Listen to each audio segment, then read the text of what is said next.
In an illegal chimera lab, scientists discover that our MC, a powerful S-rank chimera known as number 17, is losing functionality. Deciding it's no longer useful, they discard it by sending it to the demon realm with a group of hunters, assigning it to protect them but forbidding its return. Inside the realm, countless monsters attack, but 17 effortlessly destroys them, ensuring the hunters' survival. When the mission ends and the gate begins to close, the hunters abandon him as planned. With no orders left and his body failing, 17's human memories resurface. He was an orphan kidnapped and turned into a chimera after being injected with over 500 monster cells.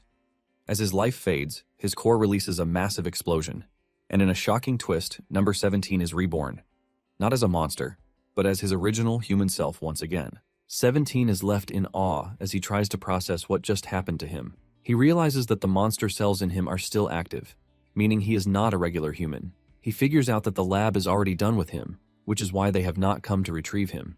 In addition to the changes on his body, the experiment number on his wrist is gone. 17 believes that he was able to return to life thanks to the ability of the fire-type monsters that reside in his body. Apparently, unless the core is destroyed, the creature can survive up to 3 times. However, there is a saying that the phoenix doesn't fuse with human cells, which basically concludes that his own case is a special one. 17 figures out that everything the lab did to keep him under their leash has absolutely disappeared, and since his life as number 17 is over, he thinks of living as a regular human. In his quest to start a new life, he thinks of a name for himself, and he concludes on Cheon Dawoon. Cheon initially thinks of getting revenge, but he trashes the idea, since he doesn't even know who he is supposed to target. Nonetheless, he is confident that he will eventually run into his targets one day. When Cheon realizes that his body is bare, he figures out that getting clothes will be the first step in becoming human. He starts walking around the demon realm and soon finds a river, which he thinks would be helpful. He looks around and suddenly finds a dead bird monster that died from poisoning. Since he happened to need leather, he figured out that the bird's hide would do. He transforms his arm into a blade, and with what he learned in the lab, he gets down to skinning the bird. The moment he sinks his blade into the bird's skin, a large smell of poison fills the air. Nonetheless, Cheon continues with skinning the bird, and eventually, he renders the dead bird bare. He now has a large hide that he can use as cloth, but he is disappointed that the hide is very stiff, and in addition, it has not been treated. Just then, he remembers that he can actually tan the hide himself. He gets down to it and starts pounding the hide until it becomes very soft. Cheon is proud of what he achieved, and he wastes no time cutting the hide into shape. While he is doing this, the bird has suddenly come to life behind him. Using his fists, he tears the hide into the perfect shape that he wants for it to become a caveman cloth. He notices that not all of the poison has been dissipated, but he is too lazy to work on it, and he decides to just let it be. Just then, he hears the bird's chirp, and he turns around to be met with the surprise that the bird was not actually dead. Cheon notices that the bird is moving according to his words, ultimately suggesting that it might understand him. Cheon is more surprised that the bird is already showing all signs of death, but for some reason it was still alive. Without thinking too much about it, he figures out that it is one of the immortal-type monsters. He knows that his old self would have killed the bird without thinking twice, but since the bird is already too weak to move, he doesn't see any reason why he has to kill it.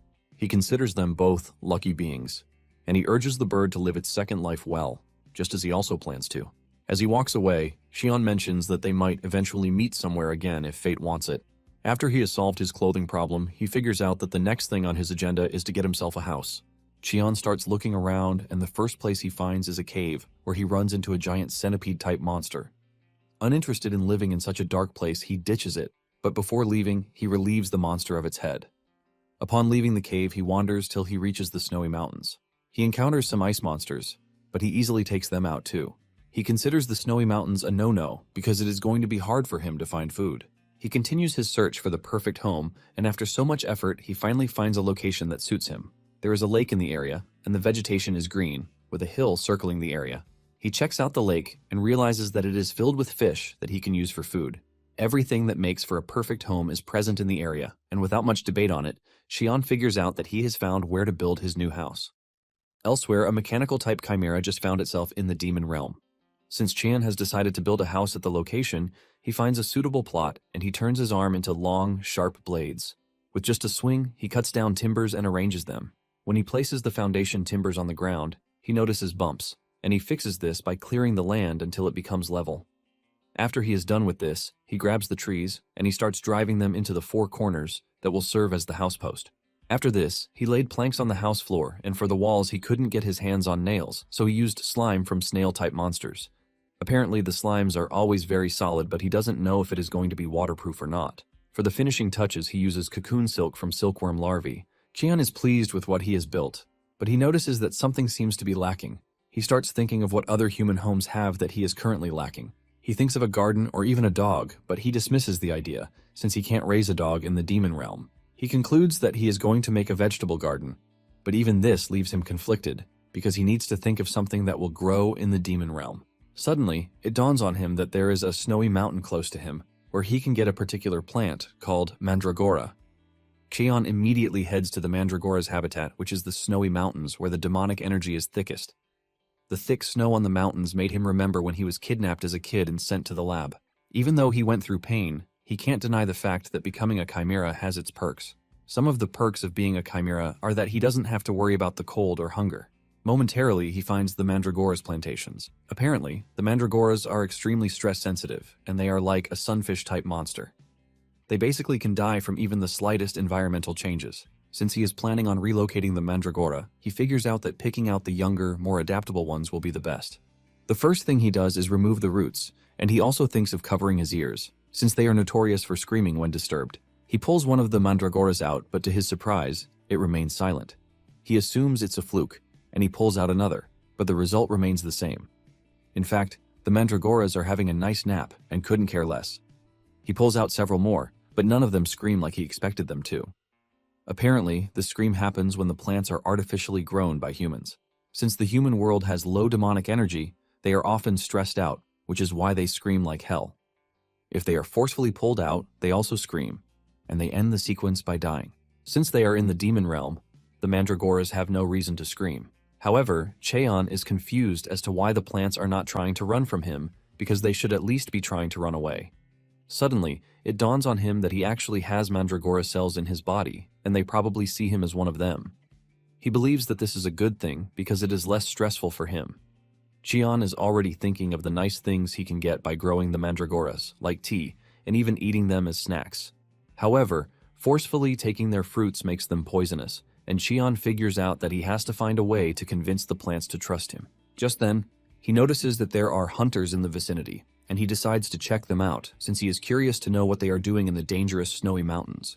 Meanwhile, two hunters are facing off against a horde of B-rank rabbit-type monsters after they are left behind by their comrades. The two hunters are barely surviving thanks to their barrier, but even this is about to shatter. The two start regretting their actions of becoming hunters among all the other jobs available to them. Just as they are about to be killed, something suddenly appears out of nowhere and hits the ground in front of them. This catches their attention, and that of the rabbits too. When the dust from the impact starts to clear off, they are surprised to see the image of a person approaching them, and it is none other than our MC. Cheon realizes that the monsters are engaging snow bunnies, and the moment the rabbits sense the aura coming from his body, panic sets in, and they all vanish into thin air. The hunters cannot believe that B-rank monsters just ran away at the sight of Cheon. The two thanked Cheon for saving them, and they introduced themselves to him. He also does the same, but the hunters are genuinely confused because they have never heard such a weird name before. Cheon then asks the hunters why they are in the demon realm, because he can clearly see that they are low-rank hunters. The hunters confess that they did it because of money. Apparently, there was a task to capture a chimera alive, and the promised reward was very tempting. The moment they mention a chimera, Cheon becomes defensive, assuming that they are talking about him. Just then, the hunters mention that the chimera escaped from a lab, and it is said to be a mechanical-type chimera. Since he is not a mechanical type, he figures out that he has nothing to worry about. He plans on getting his hands on a gate crystal and then going back to his new house. Cheon then asks the two where their gear is because he is pretty sure that they have gate crystals. The hunters then reveal that the dudes who betrayed them have taken all their gear with them. The hunters then ask Cheon if he has any plans to return to the human world soon because they are almost at their limits. Basically, humans can't stay long in the demon realm because of the demonic energy that will kill them. However, this has no effect on Cheon again. The hunters start begging Cheon to save them, but just then, Cheon locates the traitorous hunters. He immediately flies in the air and heads for where the hunters are, while the two hunters almost crap their pants because their savior just disappeared right in front of them. Elsewhere, the hunters have managed to corner the chimera and are prepared to take it down. The moment they start converging on it, the chimera angrily activates its battle mode, ready to take on the hunters without fear. Momentarily, Cheon arrives at the last location where he sensed the chimera, only to find nothing but blood and the hunter gear. In addition to this, There is a child's footprint mixed with beast tracks, suggesting that the Chimera was changing form while fighting the hunters. Since the Chimera was made of liquid metal, it makes sense that it can freely change shape. However, the material used in making it is quite rare, which is why they made it small, not more than the size of a kid or a dog. Cheon is impressed that the Chimera was able to take on 5 B-rank hunters, who were after it. On the other hand, the 2 hunters are already at their limit, and one of them even has a baby on the way. They are expecting their certain demise when Cheon shows up on the scene, carrying their gear on his back. The hunters start begging him to save them, and just when he was about to ignore them, he remembers that the 2 have no gate crystals left. One of the hunters whips out 2 million won in cash, telling Cheon that they are ready to buy the stones if he has them. It is apparent that they are going to die if they don't get out of the demon realm, and fast. Cheon is blown away by the amount of money that he is being offered for the gate stone, even though he really doesn't need it. Nonetheless, he decides to take the money because he might need it when he finally decides to visit the human world. Cheon then opens a gate for them, and the hunter bows to him, assuring him that he is never going to forget the favor he just did for them. The hunter grabs his already exhausted friend so that they can leave. And this is when Cheon mentions that gate stones were always around 200,000, but the hunter tells him that prices have changed ages ago. The hunter asks Cheon why he is interested in this, and he reveals he feels kind of bad that he extorted them. To get rid of this guilt, he decides to do something for them in return. He taps the exhausted hunter on the shoulder and starts infusing mana into his body, ultimately shocking the hunters. The technique is something that even A-rank hunters don't want to get involved with. This is because the manas might clash and tangle, which will rupture their mana holes, ultimately causing death. The hunters assumed that Cheon was going to fail and they were going to die, but to their utmost surprise, he pulled it off, and he purified the demonic energy. The hunters hugged each other tightly because they thought they were already dead. After he is done helping them, Cheon decides that it is time for him to leave. The 2 start thanking him, while wondering just how powerful his mana is for him to have easily infused it into the exhausted hunter. After the hunters are gone, he returns to his house, and he is pleased that his trip went well. He notices that mandragoras are already awake, and he figures that it is time to plant them. He finds a spot on the land where he plants the mandragoras, but they seem unhappy. Cheon wonders what is wrong with them, and he tries feeding them some mana to make them feel better. Just as expected, their mood actually changed, leaving Cheon relieved. Meanwhile, the mechanical Chimera is hiding the bush behind him, and even though he can sense the Chimera's energy, Cheon decides not to make a move until it actually wants to connect with him. Cheon steps into his house, and he pours out everything he got from the hunters, including the cash. Among them are a portable burner, 8 gate stones, spare clothes, and sleeping bags. Cheon is glad that everything is just what he needed, and luckily for him, there is ramen in the bag too. He remembered that the last time he had ramen was when he was at the orphanage. Since he is hungry, he decides to make ramen for himself. Following the instructions on the ramen pack, he grabs a pot and steps outside to get water. However, a fish comes flying out of the water to attack him. Since he is going to need other ingredients for the ramen, he smacks it to death and stuffs the fish into the pot. To add more ingredients to the ramen, he finds wild eggs, herbs to serve as onions, and stuffs everything into the pot. Meanwhile, the mechanical Chimera is watching, and its stomach grumbles for food. Cheon turned on the gas and started preparing the ramen, but the terrible smell from the ramen almost choked the mandragoras to death. Even though the food obviously smells really terrible, the mechanical Chimera is really interested in it. Since it wants to eat out of the food, it thinks of a genius idea and transforms into a dog. It learned that humans, like dogs, and in addition, they feel more sympathy toward wounded animals. It approaches Cheon like a dog, but Cheon can easily sense that it is the mechanical Chimera. Cheon assesses the situation and realizes that the mechanical Chimera is still young and learning. He wonders how the Chimera was able to escape the lab and make its way into the demon realm. Since the Chimera is willing to join him, he offers it the terrible-looking ramen that he made. The 2 sit together to eat, and it reminds Cheon of when he and his fellow orphans enjoyed eating ramen in the orphanage. After they are done enjoying their beautiful meal, Cheon tells the Chimera that it can leave, since he has to clean up. The dog turns around to leave, but as it walks away, Cheon reminds it that it was limping on its left foot earlier. The Chimera is shocked and realizes that it has been discovered, but it changes its supposedly affected foot and continues moving. Shortly afterward, he decides to try out laundry and packs out some of the clothes he got from the hunters. He figures out that he needs to do it since he can't be wearing leather clothes for the rest of his life when he is not a freaking caveman. He places the shirt on a rock, and he figures out that he is just going to follow the instructions of how to do laundry that he already knows. He grabs a short stick and carefully hits the shirt, but to his surprise, even his gentle strike shatters the rock and shirt. Cheon is hit with the frustration of what comes with being strong, but he finds solace in the fact that he has one more shirt to try. However, he notices that the mechanical chimera is still stalking him even though it has refused to make contact. It is basically transforming into anything that fits its disguise, and it's watching his every move. With everything he has seen so far, Cheon figures out that the mechanical chimera is still under the age of 5. In addition, it has an awkward mechanical speech, which Cheon thinks is okay since it is just a side effect in young chimeras who had knowledge forcibly implanted into them. After a really tough moment, he finally pulls off doing the laundry and it comes out nice. However, it was after washing the shirt that he realized that it was too small for him.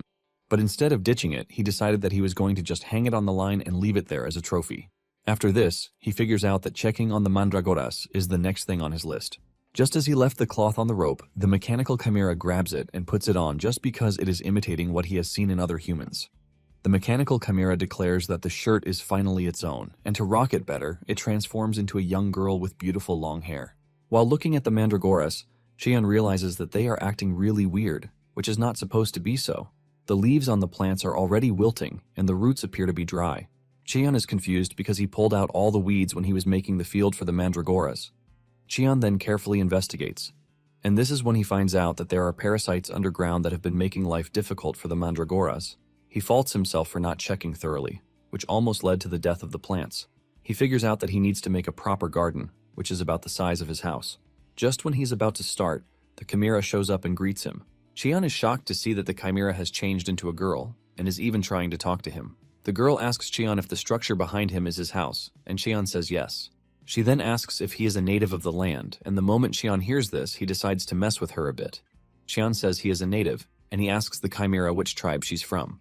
The chimera is stunned by the question, but after giving it a quick thought, she mentions that she came from across the waterfall, which is quite far away. She adds that it is so far that it is basically impossible for Cheon to find. Cheon decides to play with her further by asking if it is from the coconut tribe, which is by the waterfall. The chimera quickly agrees to this, saying she is from the coconut tribe. Cheon then mentions the outfit she is putting on, saying it obviously belongs to him. The girl argues that what they find in their tribe automatically belongs to them. Cheon decides to back off, telling the girl that she is free to have it. Cheon asks her why she is in the area, and she explains that she was kicked out of the tribe, which is why she has a favor to ask.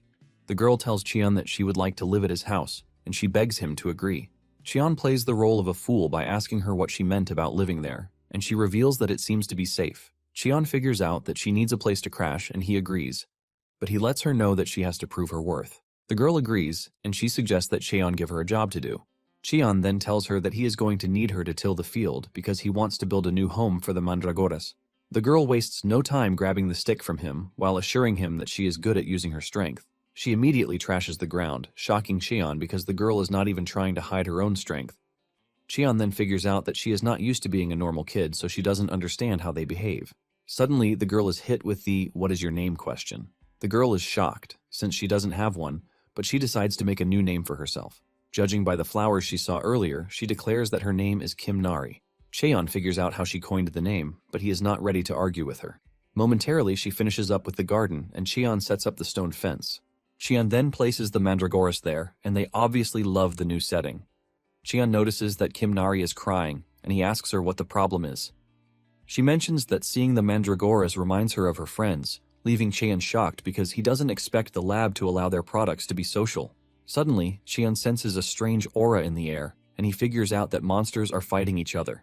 Nari then tells Cheon that she saw a chick monster earlier, and judging by the aura in the air, the chick monster is being attacked. Cheon is not moved, but he notices that Nari is uncomfortable, shocking him. Surprisingly, Nari wants them to save the monster, but she's having a tough time expressing it because of the commands that have been instilled in her. She basically has no free will of her own, but Cheon decides to help out. He tells Nari that the chick might actually survive if they help it, and this suggestion triggers Nari into charging toward where the chick monster is being attacked by a group of other annoying monsters. Nari angrily hits the monsters, telling them to stop bullying the chick. Switching to Nari's backstory, it turns out that she was bullied by her fellow experimental buddies because she was always diligent, and she does everything asked of her. They basically gang up on her and beat her to a pulp, which is why she hates bullies. Fueled by the anger from the past, she beats up all of the monsters without mercy. Cheon is tending to the mandragoras when Nari returns with the white chick in her hand, but the chick is unconscious from the attack it suffered. Cheon is about to tell her what to do when he suddenly realizes that the chick is very familiar. Nari bursts into tears begging Cheon to save the bird, and Cheon offers to help.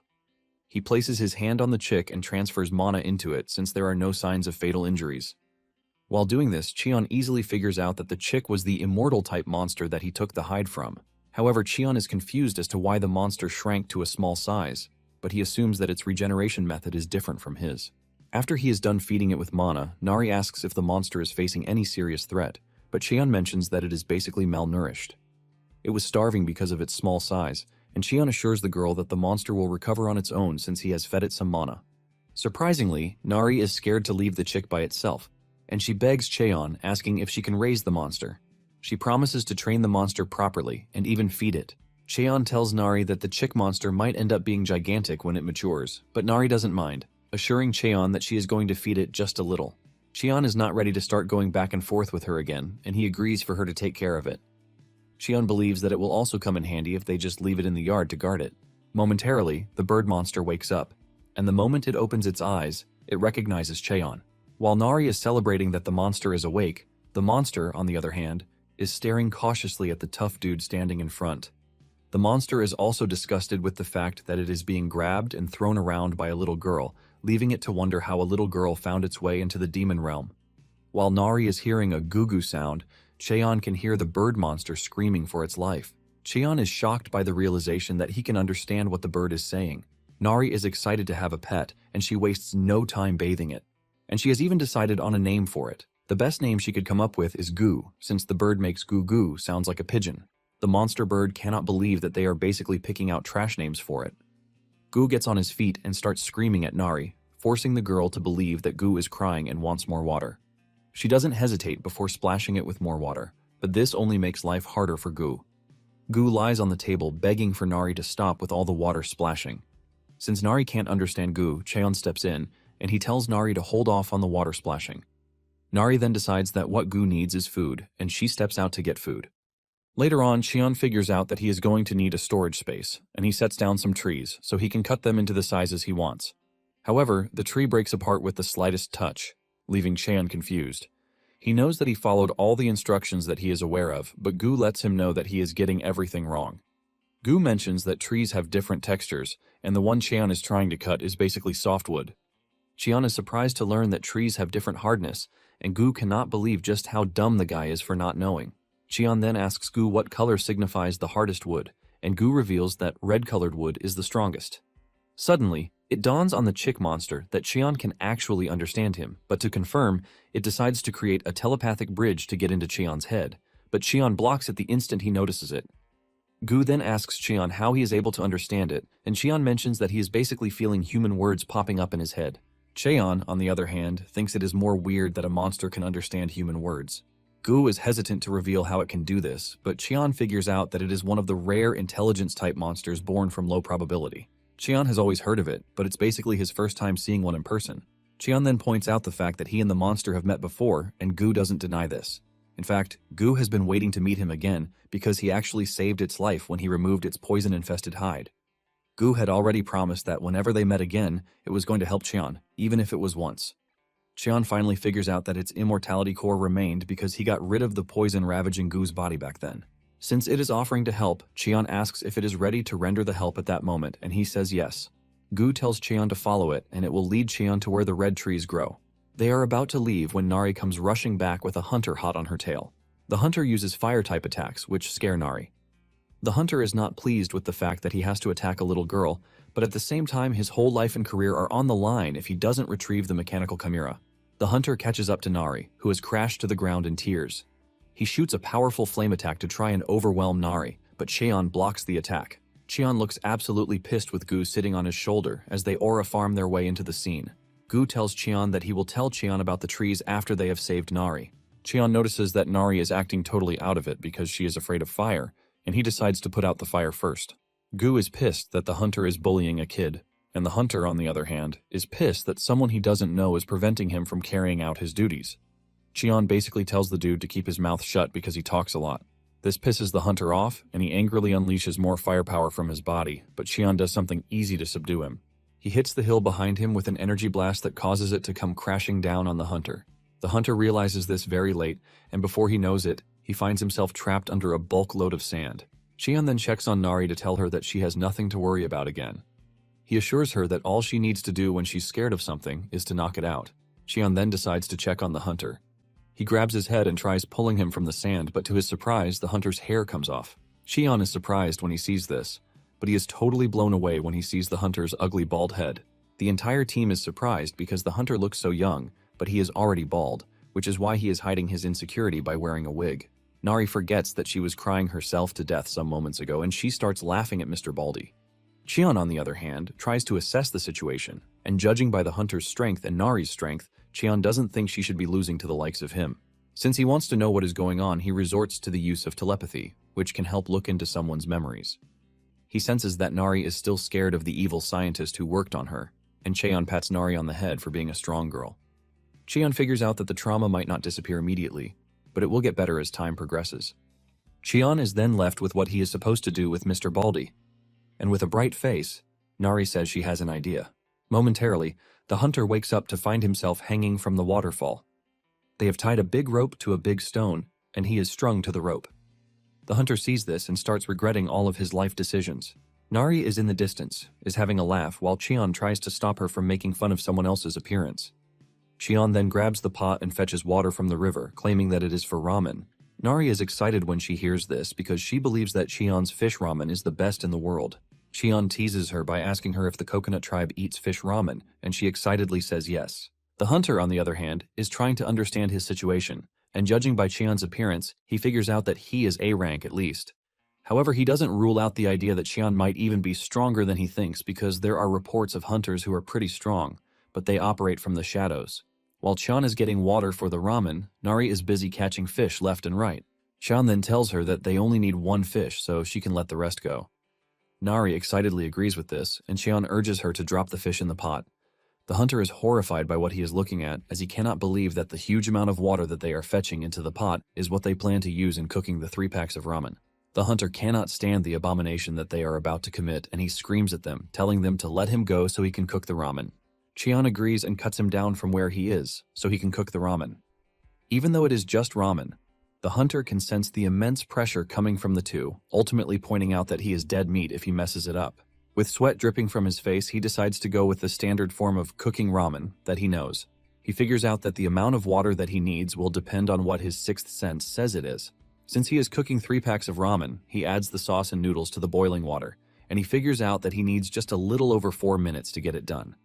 To get the exact minute, he starts counting his heartbeat, and the moment he reaches 200, he starts implementing all the noodle techniques that he knows. The hunter wishes that he had some kimchi, but since he is in the demon realm, he can't. Nonetheless, he did his best, and he has no regrets about what might come after. Once he is done, he calls the group to ask if they are interested.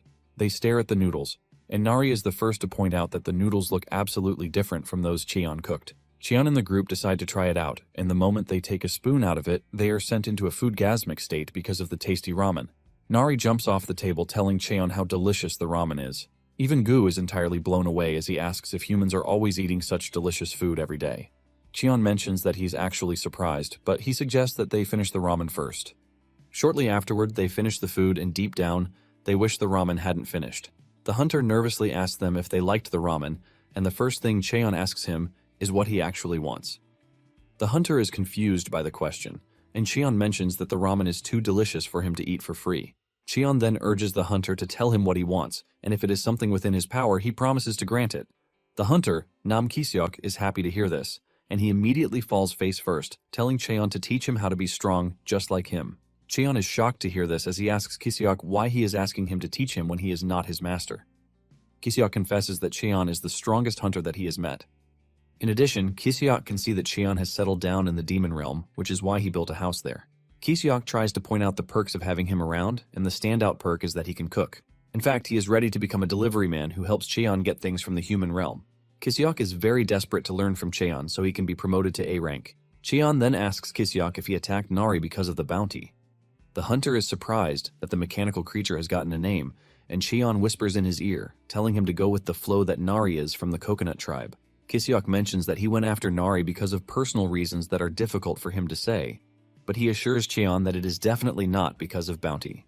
Kiseok then mentions that as long as he passes the hunter promotion test, he is not worried about anything else. After hearing his plea, Cheon agrees to help him, since he also made a delicious meal for him. To start the training, he suggests that they start with a sparring match first. Kiseok is glad to hear this, but Nari cuts in, saying she wants to be the one to spar with Kiseok. Cheon asks her if she is confident about what she just said, and she reminds Cheon that he was the one who said scary things are to be knocked unconscious. Fueled with determination, she wants a chance to put out Kiseok's fire too. Cheon then points to a black rock, asking Kiseok if he can break it. The rock is known as Black Iron Stone, which is a stone that is said to be several times harder than diamond. Kiseok is stunned by the request, and while he is still making up excuses of why he can't break the stone, Nari shatters it and demands that they engage in a sparring session. The next scene dives into Kiseok's backstory, who was a naturally awakened hunter and considered a prodigy at that. He awakened his abilities when he was 8, which is a bit early since regular people awaken their abilities when they are 10 or older. Because he was hardworking, he was able to grow at a really fast rate, and he reached B rank plus before the age of 20. Everything was going so perfectly for him until he realized that his hair had fallen out. In his early 20s, the crown on his head reduced drastically, and by the time he got to his mid-20s, he developed a receding M-shaped hairline. Kiseok started visiting pharmacies just to try and get a solution to the problem. However, the pharmacist told him to give up on trying to get a transplant because it would eventually fall out. He was once a handsome dude who had so much talent, but the hair issue made him lose his light. Because of this, his growth as a hunter also came to a full halt until one day he saw a research program hosted by Dr. Han Myung-do of the Hanbit Research Institute. The doctor was talking about how he accidentally spilled the rare liquid material all over his head, and surprisingly, his hair grew a whole lot. Apparently, he is nearly 90 years old, but he has full hair on his head. This caught Kiseok's attention, and he got up from where he was rotting on his couch. When Myung-do is asked about the remaining liquid metal, he mentions his plan to use the remaining liquid metal to create a mechanical life form and challenge for the big prize. Kiseok has a valid crash out when he realizes that the doctor has no plan to make a hair loss cure, which is considered the real use for humanity. A few days after this, Kiseok reads in the news that the mechanical life form created by the Hanbit Research Institute has escaped into the demon realm. Since there are no laws in the demon realm, Kiseok got out of his slumber and decided to find the mechanical life form so he could keep it for himself. He plans to pour all the metal there on his head, but now that he is in the demon realm and sparring with Nari, he is getting beaten up. Kiseok cannot believe that Nari is way stronger than him because he couldn't even land a single hit on Nari. Cheon is disappointed and lets Kiseok know this. However, Kiseok is not a quitter, and he assures his supposed master that he is going to do better. Later on, Cheon manages to get the storage cabinet done thanks to the tip he got from Gu about the red wood. Even Gu is proud of Cheon's creation, and it tells him that the cabinet will definitely last a long time. While everyone is busy with their own thing, Kiseok is training really hard. Even though he is suffering in Nari's hands, he doesn't feel any sense of embarrassment. Instead, he feels a sense of freedom. He believes that this is because he has taken off his wig. Gu is impressed with Kiseok's ability to control fire, but he is disappointed that he can't even beat a kid. Cheon then tells Gu that Nari is not just any kid, which makes it understandable. Because of his refusal to give up, he asks for another sparring match with Nari. This time around, he goes after Nari with a flame shaped in the form of a blade. He manages to land a hit on Nari, but she liquefies her body, shocking Kiseok. This leaves him in awe, but at the same time totally open to Nari's attack. Nari easily returns to her human form and kicks him so hard that he crashes into the nearby hill, leaving a noticeable crack in the wall. Nari confidently mentions that he is no longer scared of fire, and this is all thanks to Cheon. While lying there in shame, Cheon wonders if he has reached his limit as a B rank and no longer has any skill to boast of. However, Kiseok has an admirable trait of not giving up, and because of this, he gets back on his feet with an excited look on his face. He asks Nari for another session, but suddenly, he notices that he has a nosebleed, and Cheon asks him how many days he has spent in the demon realm. Kiseok replies that he has been in the demon realm for 9 days, and Cheon suggests that he return to the human realm because, at his current rank, he is going to die if he stays any longer. Kiseok agrees with Cheon even though he wants to stay longer. Cheon then tells him that he has the potential to become an A-rank hunter, and by this he urges him to continue working hard. Kiseok is shocked to hear this, but he no longer has any hope in himself because he has been failing the A-rank exam for 6 years straight. Apparently, there is a saying that if one can't pass the same rank exam in 3 years, the person is nothing but a lost cause. And for him to have failed 6 times already is just unprecedented. Cheon then tells him that he can do it because his mana hole hasn't fully developed. Cheon urges Kiseok to make sure he purifies the demonic energy once he returns. Kiseok thanks Cheon for the advice, and he assures him that he is going to do his best. Momentarily, Kiseok prepares to return, and he asks Cheon if there is anything else that he needs because he can see that he is out of ramen already. Cheon doesn't ask for anything else aside from the ramen, and Nari wishes him a safe trip. Kiseok urges Nari to continue training while telling her that he is going to win their fight the next time they clash. Before stepping off, Kiseok asks Cheon if he has seen his wig, but he says no, that he hasn't. Once there is nothing else to do, he finally leaves, and after he is gone, Gu calls Cheon's attention to the risk of Kiseok betraying them. Cheon then asks Gu what he thinks Kiseok would do since he can also read people's minds. Cheon can see that Kiseok is not joking around with his quest to become stronger, and in addition to that, Cheon likes the fact that he is sincere. Just then, Nari asks Cheon if he can understand Gu, and he says yes. Cheon then takes Nari into the house to show the cabinet he finished. He is proud of his creation, but Nari points out that the house is a bit dark. Cheon agrees with her and decides that making a window should help solve that. Using his abilities, he cut out window spaces in the house, leaving Nari very excited. Since Nari likes everywhere when it is bright, Cheon points out the need for them to have lights at night so that everywhere is not dark. Cheon says there is a stone known as glowstone, which emits light in the dark, and putting up a few will brighten things up. Gu then asks Cheon if he even knows where he has to go to find the glowstones, and he says yes. Apparently, they can be found in the volcanic region, and this is a region that is considered to be one of the most dangerous places by hunters. Gu then mentions that this place is his hometown, but while saying it, he looks dejected. Cheon is surprised to see this, since he expects him to be happy because going home is a good thing. Nari asks Cheon what Gu is saying, and Cheon simply reveals that Gu is upset about something. Since Gu is worried about the volcanic region, Cheon says he will be going by himself, so the two are free to stay at the house. Nari refuses, saying she has to go with Cheon because she has overcome her fear of fire. Cheon is impressed that the girl managed to overcome her fear pretty fast. Cheon then asks Gu if he is interested in going. Reluctantly, he replies that he would, and this is because he has some unfinished business back there. Since they are all in agreement to go, Cheon reveals that he is going to make some equipment for Gu to use in the volcanic region. Meanwhile, in the Mandragora plantation, they are busy playing with Kiseok's wig that they stole. Apparently, the volcanic region is largely avoided because of the volcanic ash that tears against the skin, the concentrated demonic energy that is liable to kill from just a single breath, and the toxic gas. It is also one of the reasons why it is almost unknown to the human world, but the moment the team arrives there, Nari is already playing around with fire, literally. Gu understands why the girl is acting all weird, and this is because she is a mechanical life form. However, he is more interested in what Cheon is. Cheon simply replies that he is a Chimera hunter, but this surprises Gu, since he knows that Chimera hunters are not always in human forms. Cheon mentions that he was always like that, but the moment he regenerated, his form changed. Cheon then asks Gu if he is fine hanging out with them, since he is a monster and might not be too comfortable around a hunter. Gu assures Cheon that he has nothing to worry about with them, since he enjoys having someone he can talk to. While the two are discussing, Nari shows up to complain about the fact that she can't hear Gu, unlike Cheon. Cheon then tells Nari that all Gu wanted to know was his origin. Nari quickly cuts in, saying she is a native, but Gu knows better. They continue exploring the hot and boiling land, and Cheon mentions that they should be able to find the luminous stones near the lava sprouts. Momentarily, they get to the summit and can see the stones in front. However, they notice a male fire toad that appears to be crying in the distance.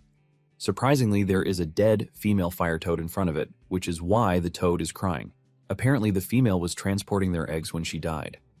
Gu mentions that only the females can carry the eggs, and since it is already dead, there is a high chance that all the eggs will die too. In addition, the temperature inside the crater is too hot for the eggs to survive. As expected, Nari feels pity for the toad, and Cheon decides to step in. Cheon jumps toward the toad, while Gu tries warning it not to go near it because the toad is clearly agitated. Just as predicted, the toad attacks Cheon with its fire breath, but Cheon blocks it with just one finger. Before the toad knows it, Cheon has reached him and he taps its head with just one finger. It turns out that Cheon hit the toad with a paralytic poison when he tapped it on the head. This causes the toad to lose mobility, but Cheon is quite aware that the toad will wake up soon, since he only used a bit of the poison. In addition to that, the fire toads are quite resistant to poison. From the summit, Nari screams at Cheon, asking him if he is okay. Cheon replies that he is fine because he actually has fire toad cells in his body. Cheon says they might not be able to do anything about the dead toad, but he believes that they can still save the one alive. Cheon then gathers the eggs and places them on the back of the male toad before tying it securely to make sure it doesn't fall off.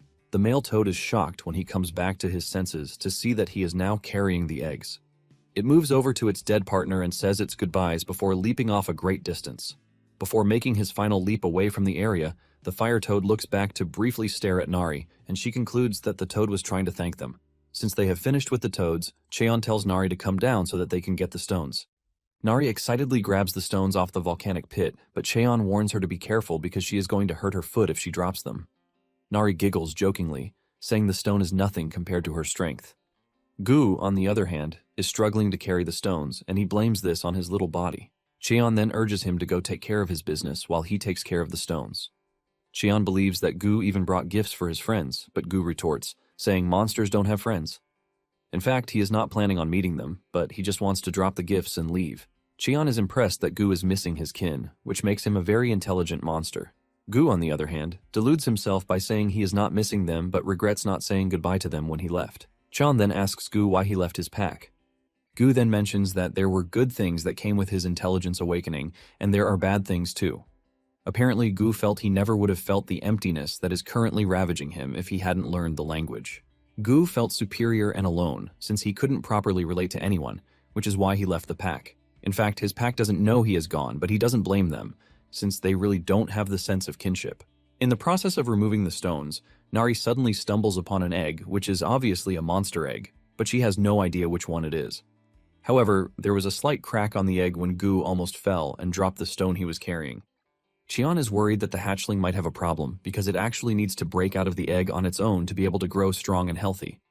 Nari is concerned, and she suggests that they take the egg with them so it doesn't cook. Gu is against this since they don't know what type of monster will hatch from it. Cheon, on the other hand, is thinking about a perfect solution. He has a place that he believes would be perfect for a nest, and in addition to that, he is a bit curious about what is inside the egg. After careful consideration, Cheon decides that they will be taking the egg back home. Gu remains adamant that they should leave the egg because he has never seen an egg like that before. Cheon then uses the guilt trip card on him, asking him why he dropped the stone to crack the egg in the first place. Gu accepts the blame but reminds Cheon that Nari might get hurt because of the stupid decision he is about to make. Cheon then tells Gu that they have nothing to worry about as long as he is around. Gu takes into account what he said and he agrees for them to take the egg home. Since they have all agreed to take the egg back home, Cheon suggests that they continue with their stone mining. Soon afterward, the group returns home to see that Kiseok is back. Cheon is surprised that the dude returned early. Kiseok then offers to carry Cheon's bags for him, and Cheon decides to hand him the bag, since he claims that he is strong. Kiseok collects the bag, but he immediately drops it as if he were handed Thor's hammer. Just then, Cheon notices that Kiseok's face is covered in bruises, and he asks him what happened to him. Back at the volcanic region, Gu's gift to his kinsmen is the ramen packs that he left for them.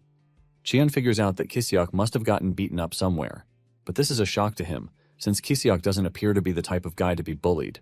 Kiseok tries to defend his aura-reducing moments by saying Nari usually beats him, but Cheon can't believe that the dude is actually proud of it. To avoid getting questioned by Cheon, Kiseok runs off, saying he needs to prepare food for them. Moments later, Nari finds Cheon working on the stones, and he asks him what he is doing. Cheon mentions that he is working on the lamp by cutting and shaping the stones. Cheon tells Nari that he is going to hang the glowstones on the ceilings, and he assures her that it will turn out nice.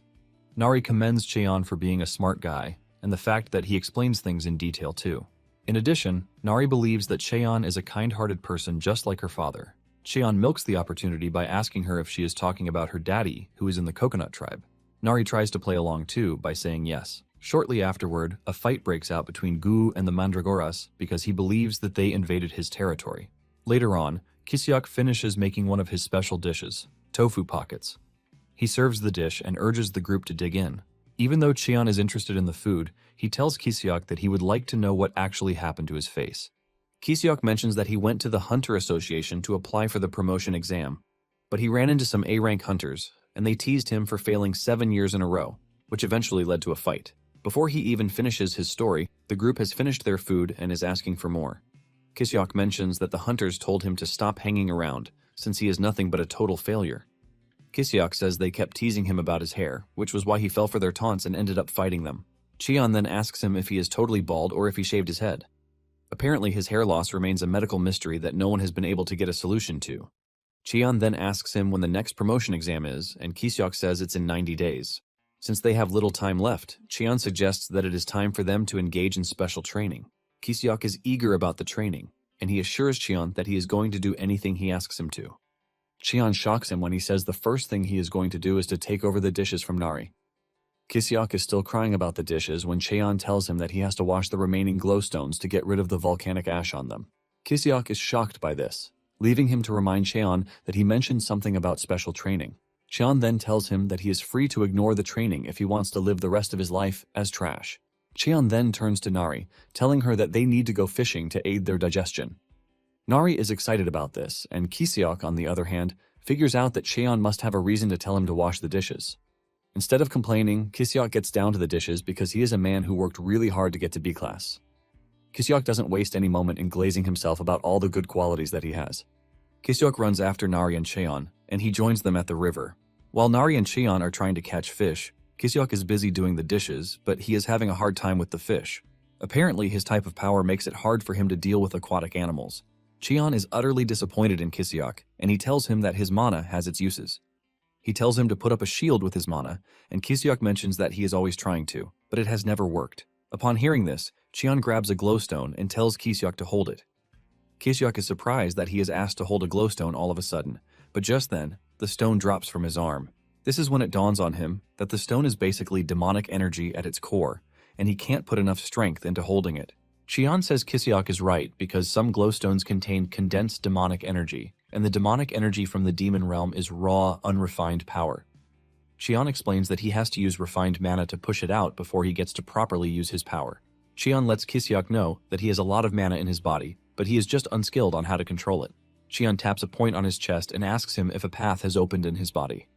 Just as Cheon said, Kiseok can feel mana surging through him, and Cheon urges him to follow the path that he just opened. Cheon then tells him to focus on his mana while trying to lift the glowstone. Kiseok does as instructed, and after struggling a bit with the stone, he is finally able to lift it up. Kiseok is impressed that doing the dishes and washing the stones were all part of Cheon's plan.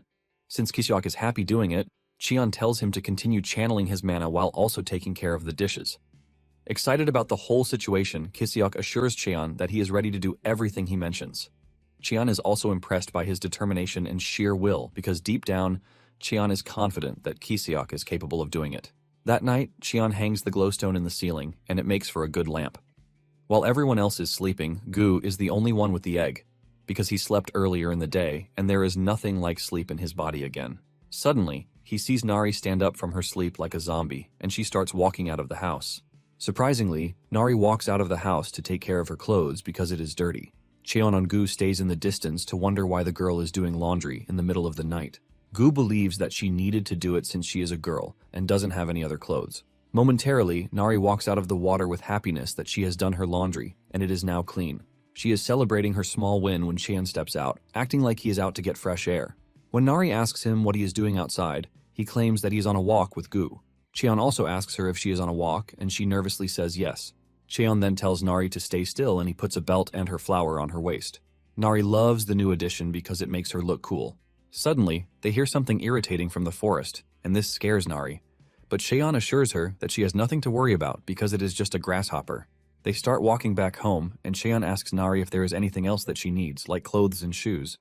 Nari then says she is pleased with the ones Cheon has given her already. Later on, Cheon steps out of the demon realm, wearing a nice outfit but with no shoes. He intends to go shopping because of Nari, and the passers-by look at Cheon like he is some sort of insane person. Cheon can't get Nari out of the demon realm since she has a tracking device embedded in her. And also, she is also suffering from trauma. Cheon never believed he would find himself in the human realm because of a kid's clothes. While he is standing around looking for the clothing store, he is approached by a rugged-looking kid who assures him that he can help him find the clothing store for 10,000 won. Since he can clearly see that Cheon is not from around there, he assures him that he can lead him to a store. Cheon is willing to pay, but he tells the dude that he doesn't have small bills with him, and would only pay when he gets smaller change. The kid is not impressed that a hunter has no 10,000 won on him, and he assumes that Cheon is a rookie who got scammed. Nonetheless, he still asks Cheon to follow him, since he looks like he has money to buy clothes. As they are walking through the street, he introduces himself as Oh Bong-soo, and Cheon notices the police patrol cars stationed around, making him believe that the slum is now safe. Bong-soo then mentions that he can clearly see that Cheon has not awakened for long because he came out of the gate without any equipment. To Bong-soo, he believes that Cheon was robbed by other strong dudes, but he gives Cheon a word of advice that he should not give up. Cheon thinks the kid is wise for his age, but he argues that he is not a kid because he is 17 years old. Suddenly, they spot some thugs in front, and Bong-soo tells Cheon to avoid the district at all costs because it is the most dangerous slum out there. Apparently, the Space Gang was once in District 11, but they have expanded their territory to District 13. Bong-soo says the police don't even go there anymore, and this is when Bong-soo reveals that they are actually standing in District 12. This got Cheon worried as he wondered if the orphanage where he lived in District 13 was still there. Meanwhile, inside a children's clothing store, the owner is already regretting her decision to open a children's store inside the slum, and she is thinking of switching businesses when Cheon enters the store. After a funny interaction between Bong-soo and the store owner Park, he tells her that Cheon is there to purchase some clothes. Park angrily grabs Bong-soo by the cheeks, telling him to stop bringing broke hunters to her store because she has a lot of them owing her already. Park has already written Cheon off because of the way he is dressed. Apparently, she was the one who told Bong-soo to bring pitiful hunters to the store because they remind her of her late brother. Park admits this but says she will eventually run out of business if she continues helping. While the two are busy arguing like a couple, Cheon is checking the clothes in the room. Just then, Cheon cuts in, telling them that he wants to buy clothes and brings out a 10 million won bill, saying it is all the money he has. The moment they see this, their reception changes as Park starts acting like a good store owner while Bong-soo carries a plate of snacks and a drink for him. Park starts marketing all the clothes that she has in the store. Cheon then tells the store owner that he needs clothes for a middle-aged girl and himself. Park is glad to hear this, and she jumps right into her store to start bringing out the beautiful clothes that she has. By the end of the day, Cheon has bought out every piece of clothing he can from the store, and the store owner wishes that her day could just continue the way it is. After packing everything, she offers to get them delivered, but Cheon assures her that he can carry them by himself. Cheon then brings out 100,000 won for Bong-soo, and he tells him that he has another favor to ask him. After they step out of the store, Bong-soo stays silent until he leads Cheon to an inn that he had asked for. He assures him that the inn is safe because there is a police station nearby, and the owner is a nice person. After hearing this, Cheon steps in, telling Bong-soo to wait outside for him. Bong-soo stands outside thinking about what happened in the store. He believes something is off because Cheon gave him 100,000 won and also bought him clothes. He believes that Cheon is one of the guys who lures kids to kidnap them, leaving him with the option of whether to run or not. At the same time, he thinks about it and realizes that Cheon might actually be a good person. Momentarily, Cheon returns outside and says that Bong-soo was right about the owner being nice. Suddenly, he hands Bong-soo a key, saying he can clearly see that he is living on the streets. Cheon has paid a year's rent in advance so he can start living there, and in addition, he has paid for his meals too. Cheon tells Bong-soo to make sure that he eats properly, and after sorting everything, he tells Bong-soo that he is leaving. Just as Cheon is about to enter the gate to go back to the demon realm, Bong-soo is forced to ask him if he has an ulterior motive because he just met him that very day. Bong-soo cannot believe that Cheon did all the nice things for him, and Cheon tells him that doing all he did basically reminded him of how things used to be. Cheon mentions that he was once like Bong-soo, even though it was a long time ago. With this, Cheon steps into the demon realm, and by the time he returns, Nari is already worried because Cheon stepped out without saying anything. Cheon then mentions that he went out to get Nari gifts. He drops the bag with her, and it is essentially filled with nice clothes. Nari is super excited about the nice clothes that Cheon bought for her, and he urges her to take them into the house to try them on. In a quick revelation, it was Kiseok's clothes that Cheon borrowed to go to the human world, and he didn't even get him anything when coming back. Later on, Cheon sits down to fold the clothes while Nari tries on some. Cheon is glad that Nari is excited about the clothes that he bought for her, and she also looks cute while wearing them. After trying out a few, she finally picks her best one, which is the one with the chick drawing in the middle, and she claims it looks like Gu. Gu cannot believe that he is being compared to a dull chicken drawing on a cloth. Cheon then offers her the chance to try folding the rest of the clothes herself, and she happily accepts it. Gu then mentions that there is no room in the house for all the clothes that Cheon brought back. Cheon says he's been thinking about this, and his solution is that they are going to expand the house so he can create a walk-in closet and then install a built-in wardrobe. Gu is worried that they need to start cutting trees for this, but Cheon tells him that he has the perfect person who would help them out. Just then, he summons Kiseok, telling him that he has another special training for him. Kiseok is excited to be called upon, and he informs Cheon that he has cleaned his training outfit, and by this, he is talking about Cheon's ragged outfit. Kiseok mentions that it was soaked in poison, and because he didn't know, he almost died just by touching it. Kiseok believes that Cheon intentionally left the poison on the outfit to train himself to get stronger. Unknown to Kiseok, Cheon was just too lazy to wash it, and suddenly, he tells Kiseok that he is free to wear it. Cheon plays the perfect card by telling Kiseok that it is going to make for the perfect training uniform. He tells him to put it on and go chop down some wood. Gu, the instigator, steps in, saying he will be the one to even pick out the woods for him. Kiseok immediately becomes worried because he might actually die just by wearing the outfit, and Cheon is making it harder by telling him to go chop down trees. Suddenly, Nari screams at them from inside the house, saying there is something wrong with the egg. The group enters the house, and Cheon believes that the egg is about to hatch, which is why the movements are getting violent. Kiseok is worried that a disaster-grade monster will come out of the egg, but Nari disagrees, saying it is going to bore a cute monster. The two are arguing when the egg starts to hatch, and what comes out first are some really sharp claws. The group remains curious until the entire egg hatches, revealing the creature inside, but Nari and Kiseok are entirely confused because the creature is not one they have seen before. It has the body of a snake while its feet look like those of a bird. The creature wastes no time jumping from the table onto Kiseok's face, and he almost dies from fear. Later on, Kiseok begins cutting down the trees as requested by his master. Gu sits on his head to monitor and supervise, and while cutting the trees, Kiseok is having a really tough time because of the poison present in the outfit. Kiseok cannot believe that Cheon was perfectly walking around in the damn outfit. Cheon, on the other hand, just had a good time after folding clothes. Nari then shows up with the creature in her hands, telling Cheon that it appears to be an obedient and nice creature. Cheon believes that the creature is loyal to Nari because it can figure out that she was the one who saved its life. However, the question of what they are going to name it remains. Cheon then suggests that they name it Sasa, because it is part snake. Nari is still discussing this with Cheon when Sasa jumps off and runs toward the woods. Cheon is glad that the two are having a good time together, which speaks well for the family. Cheon then tells Gu that he has never seen a creature like Sasa before, and Gu says the same thing, which possibly means it's a rare species. However, Gu knows that it is certain that the monster is from the volcanic region, and because of this, they need to keep an eye on the mandragoras. Apparently, monsters from the volcanic zone consider plant-type species a delicacy. Basically, they munch on any plant that they see, since plants are scarce in the region. In addition to this, they like plants that are filled with strong demonic energy. Because of this, Gu is confident that the monster will try to dig up the mandragoras so it can eat them. Just like Gu predicted, the monster has already made its way to the mandragoras field, and a stare-down ensues between them. Nari wants to stop them, but Cheon says there is no need for this. He believes that they are monsters and they need to get a go at each other even once to sort out their differences. Since Sasa is still quite young, Cheon doesn't think it poses much danger to the plants. Just then, Sasa aims for the smallest mandragora, but the biggest one blocks it. The mandragora immediately jumps into a defensive then counterattack formation, and just as expected, the second mandragora launches the counterattack. However, Sasa blocks the attack with its tail, while looking like it's smiling. However, the third one already uses the opportunity to close down on Sasa. In the end, the mandragoras beat Sasa up, and it starts crying. Sasa ends up running away, and Cheon mentions that the mandragoras are the winners of the first round of the fight. Since the show is over, Cheon suggests that it is time they return to what they were doing.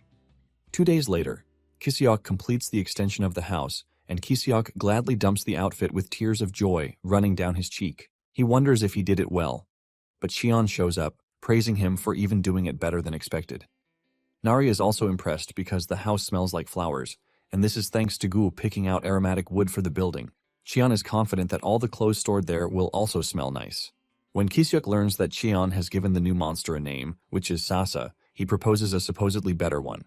Cheon tells him to reveal his proposed name, and he ends up picking Snake Chick, which is the dumbest name a human can think of. Nari suggests her own name, but it turns out to be trash too. Gu wants to join the conversation, and Cheon decides to ask him for his real name, since he claimed he had one before. Gu then reveals that his real name is Rocky Mountain Hoof, which basically expresses his identity. Cheon heaves in disappointment, since he is living with a bunch of dull brains. Since no other person can come up with a better name, the group just sticks with Sasa. Since they are done with the house extension, Gu asks Cheon what their next plan is. Cheon then reveals what he thought about when he was in the human realm. He suggests that they build a sturdy fence around the house to stop monsters from coming in, even when he is not around. Kiseok stares at the house and doubts if anyone or any monster in their right senses would try to approach the scary house. Cheon then says an S-class monster or rogue hunters might show up. Since they are looking to keep people out, Gu says it has to be made from materials with dense demonic energy, and to get this, they are going to have to go to the coastal area. Apparently, there is a yellowish quartz there that is even harder than blackstone. Cheon already imagines how beautiful the fence is going to look if they attach glowstones to it too. While Nari and Gu are excited that they are going to the coastal area, Kiseok is having a nightmare about it. Kiseok is scared to death, but just then, he gets a nosebleed, which means he has to return to the human world. Kiseok cannot be happier because it happened at the right time. Kiseok immediately tells Cheon that he needs to head out to get meds for demonic energy, and Cheon agrees. He tells him to take care of the mandragoras just in case they come back late. Kiseok then tells Cheon to be careful of the coastal region because it is a dangerous place for A-rank hunters and below. Basically, the region is being ruled by 2 disaster-grade monsters. This is the first time Cheon will hear this, and Kiseok explains that reports said that they are Chimera hunters who escaped the lab a long time ago. Apparently, they have the heads of birds, but their bodies maintain their human form. Meanwhile, some hunters are practically going up against the said disaster-class monsters. They land a direct tracking hit, causing the monsters to turn in the opposite direction. They believe it is running away and suggest that they pursue it. However, one of them says they should wait until the monsters reach their shelter before taking them out. The hunters are surprised that even after 60 years, the monsters are not dead yet. They believe that the chimeras have completely turned into monsters, and the hunters are not ready to allow the monsters to tarnish the great achievement that came with the creation of chimera hunters. Suddenly, they notice that the monster is not even running away but aiming straight for them. The team leader orders his men to put up a barrier against the incoming attack. However, their barrier didn't do much against the monster as it shattered it with just a single blow. This is when it finally starts to dawn on them that they have misjudged the monster's strength. The monster comes at them again and is about to finish them off when Nari appears on the scene to punch the monster, while telling it to pick on people its own size. The monster figures out that Nari is a chimera, and he leaps backward to reassess the situation. Nari then tells Cheon that the monster is bullying the hunters, but Cheon thinks it is actually the wrong way. Just then, the hunters get the wind that the mechanical chimera is around them. This is when it dawns on Cheon that Nari still has a tracking device embedded in her. In addition, Cheon seems to know the birdhead dude. Cheon then screams at him, reminding him that they were roommates, but he can't seem to remember his tag number. While Cheon is discussing with the birdhead, the hunters suggest that it would be best if they retreat and return to the human world. However, they plan to come back stronger, and the moment Cheon hears this, he knows that they are going to be a pain. Without hesitation, he suggests that he and the birdhead take care of the situation. It turns out that the bird was truly his roommate, number 33. Number 33 also recognizes the smell coming from Cheon, and he is able to figure out that he is number 17. 66 years ago, in a forest close to the TDA laboratory, number 33 was seen carrying a little girl on his back as they tried to escape the lab. Apparently, the little girl was named Gia then, and number 33 was struggling to get them both to safety. As they run through the forest, they suddenly run into little Cheon, who tells number 33 that he heard about his side effects and the fact that they are getting worse. Cheon told him that it would still end badly for him if he didn't return in 3 days because the detonation spell would kick into play and kill him. However, Cheon says his sister, Gia, is not scheduled for termination yet. Cheon suggests that number 33 stay back at the lab, where he can get suppressants for his side effects so he can live a bit longer, even if it is a day. Number 33 then tells Cheon that he is never going to know how they feel, since he has no side effects like the rest of them. Number 30 lies his sister down, and tells Cheon that all he cares about is living freely, and to get this, he is ready to fight Cheon to get out of his way. Just then, Cheon opens a gate to the demon realm for him, shocking number 33 because he never expected him to have a gatestone. Basically, they know that there are 2 options for them if they step into the demon realm. It's either their human cells get poisoned by the demonic energy, or their monster cells absorb the demonic energy and get activated. Cheon lets number 33 know that the demon realm is the best option for him since he wants to live freely until he dies. Basically, the lab's detonation spell won't activate if they cross into the demon realm. Number 33 asked Cheon if there was a way to survive in the demon realm, and he told him that he would have to build up enough mana to protect his human body and mind from the demonic energy. Cheon admits that it might not be easy for him because of his current abilities, but he is pretty sure that the future holds uncertainty. Number 33 says he might not know why Cheon is helping them, but he is taking the help nonetheless. Before entering the demon realm, number 33 says they have been roommates for 4 years, but still do not know each other's names. This is when number 33 finally reveals that his name is Yubeom. Now in the present, Cheon puts the hunters in a state of mind control to erase their memories, and once he realizes that it is working perfectly, he lets them go. Apparently, Cheon has the cells of an oblivion herb transplanted into his body, and this causes hypnosis and memory loss. Yubeom cannot believe the number of things that were injected into Cheon's body just because he never showed side effects. Cheon lets the dude know that a lot actually happened after he left. Nari then drags Cheon's clothes to ask him if he knows Yubeom from somewhere. Since they are playing the native game, Cheon tells Nari that Yubeom is from the Sparrow tribe, shocking Yubeom himself. Cheon even makes it more fun by teasing Nari, asking her if the Sparrow tribe and the Coconut tribe are allies. Nari quickly answers that they are actually allies. While the two are saying this, Yubeom remains totally confused. Just then, Nari bows her head to apologize to Cheon, saying she attacked him because she thought he was a bad person. Nari immediately starts complaining about hunger, and Cheon asks Yubeom if he has any food at his house. Yubeom is still confused by the whole thing playing out in his presence because he doesn't want to believe the fact that Cheon is raising a daughter. Momentarily, Yubeom takes the group to his house, which is built like a real bird's nest. Cheon commends Yubeom, telling him that he actually built his house very well. Yubiom then brings out a plate of grilled clams that he made, which he even added demon butternut to. Just from looking at it, it appears to be delicious already, and the moment Gu and Nari taste it, they find themselves in food heaven. Even Cheon admits that the food tastes really good, even the red moss that Yubiom added to it. Yubiom takes pride in his cooking as he mentioned that the red moss is an all-purpose seasoning. Yubiom is about to tell them to eat slowly when he hears Nari screaming for more. Yubiom almost faints from a heart attack because he is out of ingredients. Since Nari enjoyed the food so much, she offered to go catch some clams so that Yubiom could make the dish again. Yubiom then mentions that it might be a bit dangerous for her to catch the clams, but Nari runs off, promising to catch as many as she can because she wants to eat to her heart's content. While the kids are gone, the elders are left to discuss the aftermath of his departure. Yubiom is impressed when he hears that Cheon actually came back to life thanks to the immortality cells inside him. Yubiom then asks Cheon if he plans on getting back to the laboratory. Cheon confesses that sometimes he actually feels like it, but he thinks he already has a good life, so he doesn't need to rush things. Cheon then asks Yubiom if he plans on getting revenge too. Yubiom then mentions that the spells in Cheon's body might have disappeared after he came back to life, but the same cannot be said for them. As for them, they still have the detonation spells in their bodies. Yubiom is pretty sure that they are going to explode the moment they return to the human world. Cheon notices that Yubiom can control his wings, but he asks him about his head and if it has ever returned to normal. Yubiom then mentions that he can actually change it back, but he is intentionally keeping it the way it is. Apparently his sister's face has changed, and if he looks normal, her sister will definitely feel bad. Just then, Cheon asks Yubiom a delicate question, which is whether he knows that he has just a month left to live. Yubiom is not surprised by this because he already knows too. Yubiom admits that it was tough when he first arrived in the demon realm, and he had to gather mana just to survive. Later on, he felt that his mana and demonic energy were at the same level, and because of this, Yubiom was at peace for a long time. However, something terrible happened sometime not too long ago. Jia's mana hole got tangled and her demonic energy started to run rampant. Yubiom says he tried to force it open, but this damaged his own mana hole in the process. Yubiom says he has been managing it, but Jia has been sleeping because she prefers to eat fruits with sleeping poison. Cheon figures out that Jia intentionally puts herself in a state of comatose to slow down the demonic energy ravaging her system. Just then, it dawns on Cheon that there is a potion that can be made with mandragora to heal the mana hole. Cheon figures out that Yubiom didn't know this, which is why he has not done it. Meanwhile, Jia is having a tough time in the cave where she is hiding. Yubiom is ultimately shocked when he learns that he and Jia can live. Cheon doesn't blame Yubiom's ignorance because he himself only knew everything because he studied pharmacology at the lab from age 15.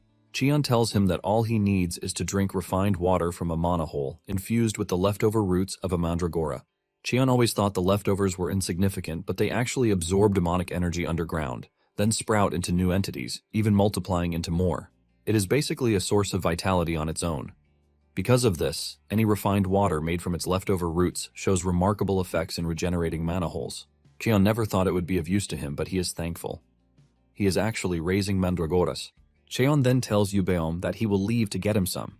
Yubiom is shocked to hear that Cheon is willing to go to the human realm to get refined water. Cheon points out the obvious fact that Yubiom can't go because of the curse on him, which is why he needs to be the one to go. However, he urges Yubiom to keep an eye on Nari and Gu while he is gone. Since the alchemist who will make the refined water will demand payment, Cheon asks Yubiom if he has any money, but he says no. However, he has a load of other stuff that he collected from hunters. Cheon takes the items and assures Yubiom that they will be enough for what he wants. Cheon heads to the human realm, and he meets with Bongsu to tell him that he needs an alchemist. Thankfully, Bongsu has become a respectable guide, and he tells Cheon about a branch of alchemy that opened in the slums. He plans to lead Cheon there since it is their best chance at finding what he needs. Cheon notices that Bongsu is wearing sandbags on his arms and legs, and he asks him why. Bongsu mentions that he is building his stamina so he can become strong, just like Cheon. Cheon is surprised to hear this, and Bongsu tells him that he already figured out that Cheon is an incredible hunter because he basically enters the demon realm with nothing but his bare body. Momentarily, they arrive at the alchemy shop, and Bongsu tells Cheon that a new branch manager arrived not long ago, and it said that he is really skilled. In addition to his skills, he has a good personality.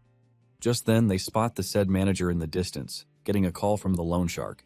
Bongsu mentions that the manager originally worked at the Gold City branch for 20 years, but he was demoted and transferred to the slums, and in addition, they slashed his salary too. Cheon believes that the dude did something wrong, which is why he was obviously demoted. Bongsu then explains that from what he heard, one of his higher-ups was secretly taking money from the packages meant for the slums. However, when the alchemist Kim reported it, He was thrown out for being a troublemaker, which is how he ended up in the slum. Just then, Kim notices Bongsu's presence, and his sad face immediately goes bright. Bongsu then tells Kim that Cheon needs an alchemist. Cheon uses his power to access the dude, and he can see that he is clearly skilled. Once he is done pairing them together, Bongsu leaves, claiming that he needs to go and train. Inside the alchemy office, the attendant is complaining about the low returns when Cheon and the manager enter the room. Upon entering, Cheon immediately cuts to the chase, asking Kim if he can make refined mana holes using mandragora, since he is an A-rank alchemist. Cheon adds that he needs about 2 liters of the refined water. Kim believes that Cheon is saying trash because he knows that there are no mandragoras in the slums, and in addition to this, he wonders just how Cheon knows his rank. Kim is about to turn the offer down because of a lack of ingredients when Cheon pulls tiny mandragora roots that contain dense demonic energy, shocking Kim. Kim is totally blown away because the roots look absolutely fresh, like they have just been harvested. Cheon then mentions that he plans to pay for Kim's services with specialties from the coastal region. He gives Kim the bag, telling him to appraise everything inside the bag. Kim looks into the bag to see S-rank black pearls, leaving him blown because even the headquarters have never seen one. In addition to this, there are giant clams and red moss. Cheon then asks Kim if everything will be enough to cover the manufacturing fee, and he says yes. In fact, the whole ingredient is more than enough to buy the entire building. The attendant tells Kim that he needs to get the appraisal equipment since high-value items also need expensive equipment to appraise. After the attendant leaves the room, Cheon spots a mandragora in a tube, and he asks Kim about it, since he said they didn't have any. Kim mentions that the mandragora he is looking at is dead for about 10 years, which basically means all of its medicinal effects are gone. Kim only kept it around because of his interest in mandragora research. Just then, Cheon mentions that the mandragora is still alive, shocking the dude. Cheon then feeds it mana, and to Kim's surprise, the mandragora reacts to it. Cheon mentions that the mandragora is in a comatose state because it has exhausted its demonic energy. Kim doesn't want to believe what is happening because he has fed the mandragora lots of mana himself. Just then, Kim's evil boss, An, enters the room, and he wastes no time making fun of Kim and his trash office. Kim is surprised to see the man there, and he asks him why he came to the slums. And then mentions that he got a report that something good just entered the lab, which is why he came around. Kim is surprised to hear this, leaving him to wonder if his assistant has already contacted An, and then talks about his subordinates, a set of twins, who are ability users, and then turns to Cheon to introduce himself as An Jijong, the director of the Alchemy Association. He wants Cheon to come with him to Gold City, and he promises to take care of him. An continues by saying he is prepared to give Cheon an exclusive contract, which he will never get from Kim. Cheon then asks An about the wart on his nose because he wants to know his relation to An Bokdiok, and laughs out loud when he hears this, and he reveals that Bokdiok is his grandfather. Cheon can clearly see the trash resemblance between them both because Bokdiok was the person in charge of the experiments that made him a chimera. He was a trash scientist who never cared about the kids, and he even has a wart on his nose just like his grandson. The moment Cheon confirms that they are alike, Cheon hits An with so much aura that he falls to his knees. Cheon talks about how disappointed he is that An is just like his trash grandfather, who is a greedy and power-drunk person. An is genuinely confused, and Cheon decides that he has a simple question, which will determine whether he lives or dies. With so much fury in his eyes, Cheon asks if the TDA laboratory still exists, and answers that he has no idea what Cheon is talking about, leaving Cheon to ask him again if he truly does not know about the Chimera research lab where Bokdiok worked as a senior researcher. Kim is hiding behind something, and he is surprised to hear that Bokdiok, who won the Peace Prize, actually worked at an illegal lab. Still on the floor, An berates Cheon, telling him not to soil his father's name because he worked hard to nurture the next generation at the university. Even after retiring, he donated his entire fortune to the families of the Gate victims, which is what earned him the Peace Prize. Cheon figures out that Bokdiok decided to make a public repentance after killing so many people behind the scenes. Cheon was expecting him to still be alive since he was an awakened, but he died so quickly. Cheon then asks if it was an after effect of falling from a window, and this shocks An because the incident wasn't known to the public, and is curious about this, and Cheon mentions that he was the one who pushed Bokdiok from the window because he turned kidnapped kids into chimeras. He threatened to push them into a gate, but Cheon took action first, and he pushed the dude from the window. Cheon then tells An that he is going to give him just one chance. He wants An to go back and look into the TDA research lab. Cheon lets An know that he will be there to find him when the time is right. Cheon is surprised that he met Bokdiok's offspring in the slums. He remembers how they subjected him to the painful experiment when he was 9 years old, and the monster parts started to show on his body in his 20s. From that point onward, he really doesn't remember what happened. He figures out that he was basically following orders and instincts without being able to think for himself. It suddenly dawns on him that the lab's name might have changed because it's been a long time. Shortly afterward, Kim returns from his lab with the refined water that he wants. Cheon is impressed that he was very fast about it, even though he is an A-rank alchemist. Kim reveals that the ingredients were so good that everything went smoothly. Just then, Cheon asks Kim if he would be willing to sign a personal contract with him, and he promises to give him the remaining ingredients. Kim is shocked when he hears Cheon offering him an exclusive contract in addition to the expensive ingredients that he has. Tears of joy start falling out of his eyes when Kim hears this, leaving Cheon confused as he thinks he has offered the dude a bad deal. Kim then mentions that he was originally from the slums, and when he was young, his parents took a massive private loan. He promised he would pay it back, but no matter how much he tried, he was always stuck in the same place. What Cheon just did for him is considered the greatest kindness, leaving him to wonder just how much he can repay it. Cheon cannot believe that the dude is already thinking of paying him back. Cheon then tells Kim that all he wants is for them to continue working together. Cheon knows that there are things he will still need from Kim in the future. Since his business is done, he figures out that it is time to go back, but he hopes nothing has gone wrong in his absence. Just as he feared, Jia had gone on a rampage and had beaten Yubeom up. Even while getting beaten up, Yubeom is hellbent on keeping his promise to keep the kids safe. Yubeom finally decides to engage his sister in a fierce battle, and he dashes toward her at great speed. He knocks her to the ground, but suddenly, a strange barrier covers her. Yubeom is wondering what is happening when he finally realizes that Cheon was the one who put a jellyfish covering on her to restrain her. Everyone is relieved with Cheon's arrival, and Yubeom asks him if he got the medicine. Cheon assures him that he got it with him. He tells her to give Jia a bottle and take the other one for himself. After drinking the medicine, Jia calms down, and she later wakes up in the night with Nari sleeping beside her. Jia stands up, thinking it's a dream until he sees Yubeom and Cheon sitting together by the fire. When Cheon turns around to look at Jia, she almost passes out, as she screams, asking Cheon who he is. Jia's scream wakes Jia from her sleep, and she wastes no time acting all friendly with her. Yubeom then tells Jia to check her mana hole, and when she does, she realizes that it is completely healed. In addition to this, her face has returned to normal. Jia is blown away by this, and she asks Yubeom where he found the people at their house. Yubeom is surprised that she doesn't recognize Cheon when she is the one who has been crying to see him. Yubeom understands that it's been a long time, which is why she doesn't recognize him. However, after a good look, Jia finally realizes that Cheon is number 17. She runs over to his brother to confirm if she is really looking at number 17, and he says yes. Instead of acting all friendly, Cheon decides to aura by asking if there is any more red moss. Yubeom replies that there is no more red moss, but Jia is not surprised because Cheon was always the least empathetic person with empathy. Nonetheless, she takes off her mask to thank Cheon for everything that he has done so far. Suddenly, Nari notices something sparkling in the sea, and Jia explains that it is a sea fairy. Apparently, they are basically seahorses that live deep in the sea, but Jia and Yubeom gave them the sea fairy nickname because they look like fairies when playing with them. Apparently, the seahorses only come out at night and return when the sun rises. Jia reveals that if they follow the sea fairies, they can find a yellow glowing quartz. This is when it dawns on Cheon that he has totally forgotten his main objective. Cheon then asks when the sun will rise, and Jia says it will come out very soon. Since this is the case, Cheon decides that he needs to go for a swim. Meanwhile, on the outside, the scientists have recorded the last known location of the mechanical chimera to be the coastal region. The scientists are having a meeting when An calls Myung-do, asking him if he knows anything about the TDA laboratory. Myung-do says he has not heard of the lab, and An mentions that it was an illegal lab that was run a long time ago. Myung-do tries telling An that the Hanbit research lab doesn't do the kind of things he is looking for. Myung-do mentions that Bokdeok always told him to be an upright and honest researcher. After the call, Myung-do starts wondering how An knew about the illegal lab. Momentarily, one of his attendants enters the room, telling him that they have been successful in creating a liquid metal mandragora. Myung-do is glad about his new creation because the mandragoras are quite exceptional when it comes to kinship. He is glad that he left a little liquid metal behind. He is pretty sure that the metal mandragora will go after Nari and will be able to find her quickly. He then orders that they triple the bounty on Nari and also engage all A-class hunters. He is desperate to find Nari no matter what because he considers her his life masterpiece. Back in the demon realm, Yubeom stands in front of the sea and remembers the conversation he had with Cheon about the quartz.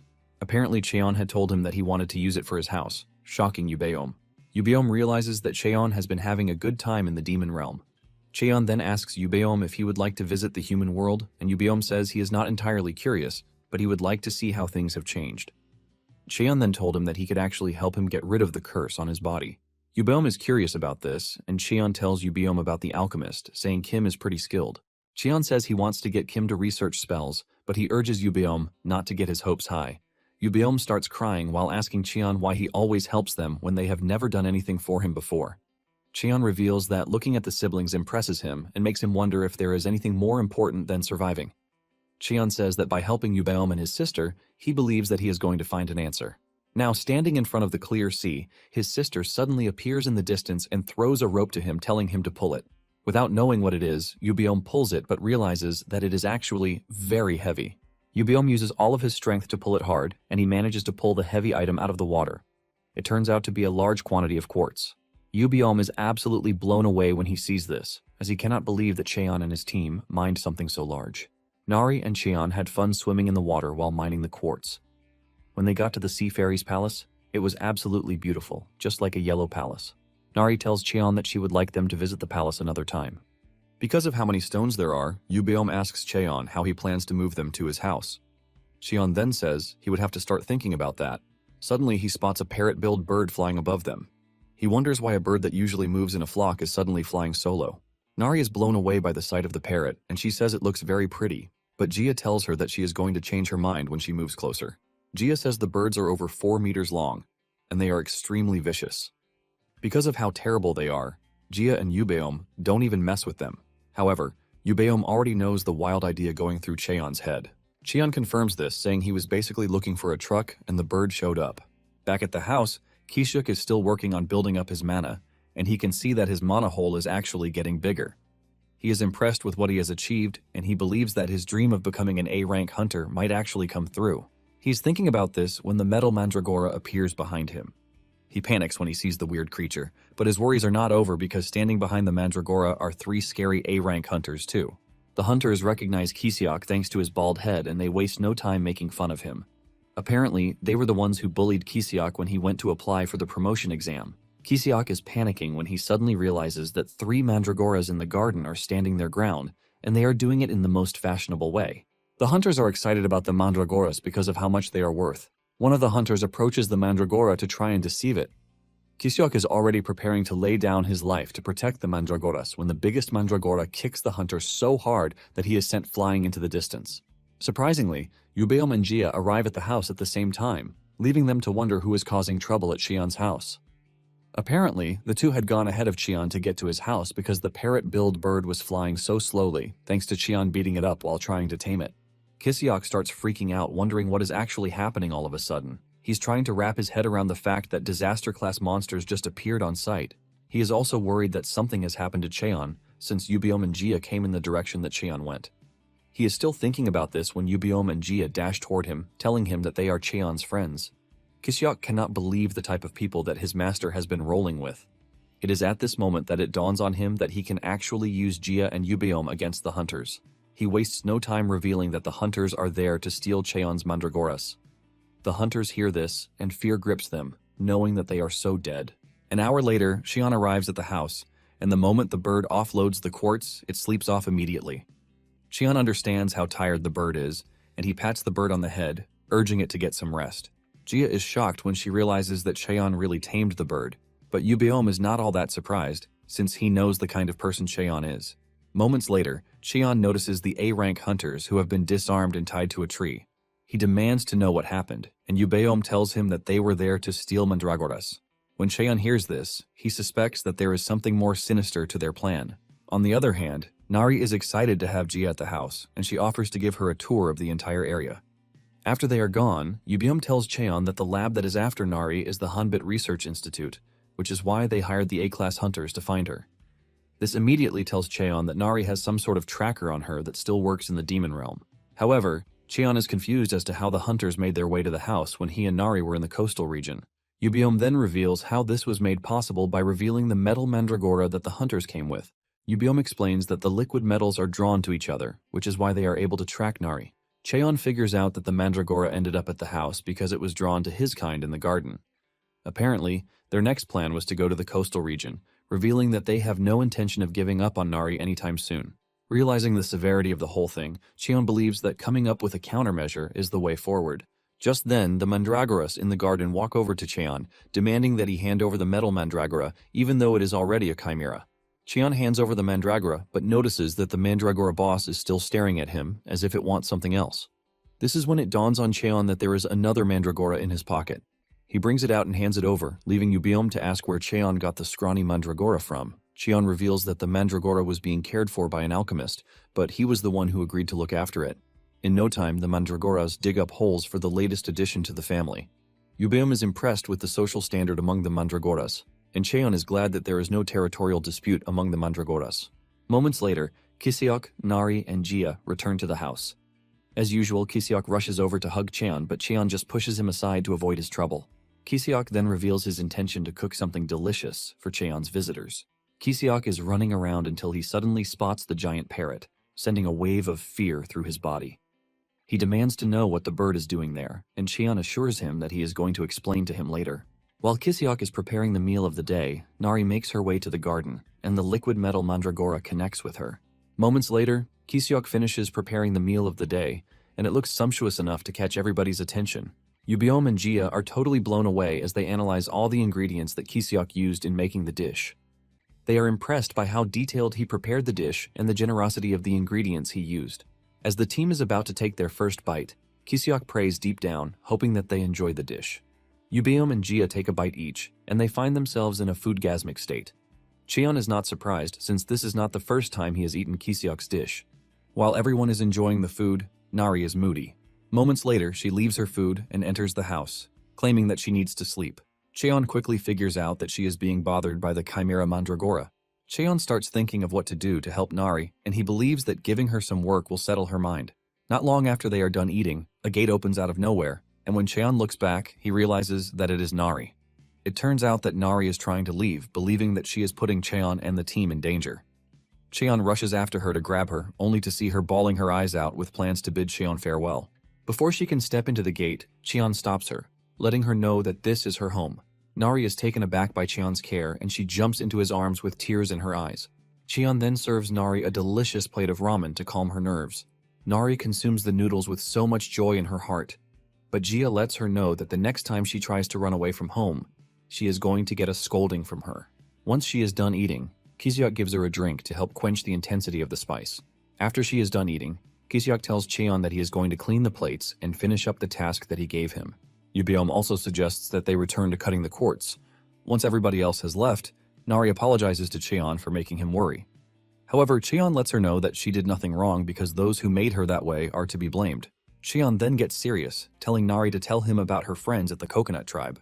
Nari is surprised and shocked to hear this, but deep down, Cheon is planning to clear out the Hanbit research lab, and he doesn't want Nari's friends to get hurt in the process. Once Cheon is able to get her to talk, she starts spewing everything that Cheon wants to hear. After he is done hearing this, Cheon figures out that Kiseok would be the one to lead him to where the lab is. On the other hand, the task that Cheon gave Kiseok is to beat the hell out of the A-rank hunters that they are holding captive. Kiseok does this happily since Cheon has suppressed their mana, and there is nothing they can do while he is beating them up. Just then, one of the hunters offers Kiseok money, assuring him that he is going to give him enough money for him to live large. However, Kiseok is enjoying what he is doing so well that the money they are offering him has no value to him. In addition, he has a black card with him, which is only issued to the super elite, and he can get whatever he wants with this. The hunters are shocked when they see this, leaving them to question how Kiseok got it. Kiseok lets them know that how he procured it is not their business, but they should get ready for intense punishment, which is revenge for what they did to him during the advancement exam. The hunters realize what's coming to them, and they start begging, telling Kiseok that they are sorry for what happened in the past, but he lets them know that he has no intentions of letting them go. Kiseok reminds them how they bullied him just because he failed his exams. However, tables have turned, and he is finally in a position to deal with them. He shows them a bunch of balls that were given to him by Cheon, and because of how compact the balls are, Kiseok says he doesn't know how painful the effect will be, but it is definitely going to be painful. However, he lets them know that the ball is effective in wiping their memories. Enjoying the moment, Kiseok screams at them to open their mouths so that they can enjoy the balls. The hunters scream out in pain, knowing fully well that they are doomed.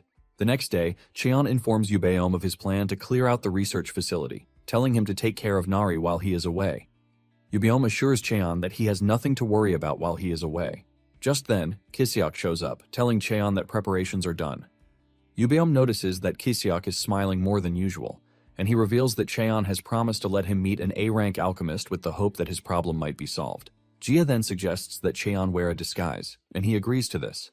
Without hesitation, Jia takes off her mask, revealing the stunning beauty under it.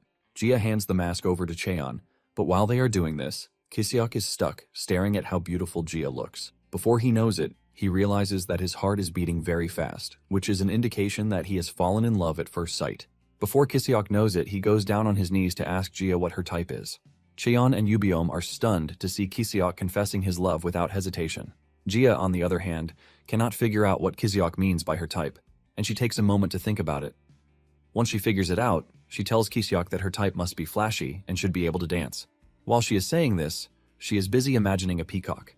She then caps it off, revealing that her type must have plenty of feathers, and this is when Kisiok finally loses all of his brain cells. Kisiok can no longer hold it in, and he screams out, telling Cheon that they should leave immediately to meet the alchemist. Cheon lets him know that they are going to stop somewhere on the way, but Kisiok doesn't mind as long as they get out of the demon realm at that very moment. Moments later, a huge gate opens in the slums, shocking the residents, as they wonder why a return gate is that huge. They are still trying to wrap their heads around the size of the gate when the big blue bird emerges from the gate with Cheon riding it. The residents scream out, suggesting that they report the issue to the Hunter Association. Kisiok is also confused about the whole thing, and he asks Cheon why he had to bring out the giant bird because the people are already freaking out about the whole thing. Cheon simply replies that there is no need for them to walk when they have a ride. Kisiok then asks Cheon where it is that they are going, and Cheon shocks him by telling him that he will be the one to tell him this. Since the sky is blue and they are riding a bluebird, Cheon decides that he is going to name the bird Blue. Meanwhile, the mad scientist is holding a meeting with his staff, and they tell him that the hunters they sent after Nari returned with amnesia. To make it worse, the tracking mandragora they used didn't come back either. The old man is pissed when he hears this because he knows how bad the organization is going to appear to the public eye if they can't account for the liquid metal in their possession. The old man is still freaking out about what the board members will do when one of the staff members brings out the note they found on one of the hunters. He opens the wrapped note, and the old man is shocked to see that it reads, "See you soon."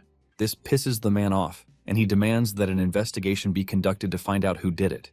Just then, the window behind the director comes crashing down, thanks to Blue landing in the building. Cheon realizes that Blue has a short tail, which is why it wasn't able to land well, and he decides that he will have the alchemist do something about this. Once he is done with this, he looks around, demanding to know who the director of the research lab is. Some minutes before they arrived at the laboratory, Kisiok had told Cheon where they needed to go. However, Kisiok revealed his worry, telling Cheon that the lab has gotten so much media attention because they were the ones who developed Nari, making them a public hero. In addition, Kisiok is worried that they are about to commit a felony, but Cheon is not too worried about this, telling Kisiok that they are going to find out when they get there. Kisiok then decides not to pursue the issue further, believing that Cheon must have a plan. He then calls Cheon's attention to Blue's short tail, and Cheon reveals that it has been like this since the first time he saw it. Cheon believes that Blue ran away from its own kind because it was attacked, thanks to the tail disability. Cheon lets Kisiok know that he was the one who saved Blue's life, which is why it listens to him. Kisiok then asks Cheon why Blue was attacked just because of its feathers, and Cheon reveals that the parrot poison bird species are obsessed with their beautiful tail feathers. Cheon explains that it was because of this reason that Blue was picked on by its own kind. Upon hearing this, Kisiok feels bad and emotional for the bird because he can relate to what the bird is feeling. The moment they spot the lab, Cheon orders Blue to dive right ahead into the building. Kisiok is terrified when he hears this, but Cheon doesn't care. Kisiok screams out in fear as the bird dives into the building, leaving a loud explosion, rocking the building. The staff are trying to recover from the after effects of the explosion when they turn around to see a scary bird standing next to them. The staff scream out in fear, but before they can make a move, Cheon webs all of them up. Still recovering from the hard landing, Kisiok asks Cheon why he entered through the side of the building when there is a door that is working perfectly. Cheon casually answers that he did this because the director of a lab is always on the top floor. Cheon then walks up to the staff members, asking them if he had the right lab, but the only question the staff members can ask him is who he is. Cheon then replies that he is Nari's guardian, but none of them knows who Nari is. Just then, Cheon senses demonic energy in the room, and he realizes that there is a strange person in the building. Meanwhile, at the Hunter Association building, the chairman, Lee Unsu, is having a meeting with his grandson, Lee Beko, who is a C-rank hunter. The old man expects his grandson to be working really hard to make it to the top of the rankings since he awakened at a very young age. However, Beiko believes that there is no need to rush since he is still in his 20s. Beiko also casually tells his grandfather that he is just coming to the office after a long while, which means he deserves an allowance. This immediately tells Unsu that he has spoiled his grandson, which is why he has no sense of responsibility. The chairman reminds Beiko that he is already 80 years old, and it would be nice if he had someone who could take up his position.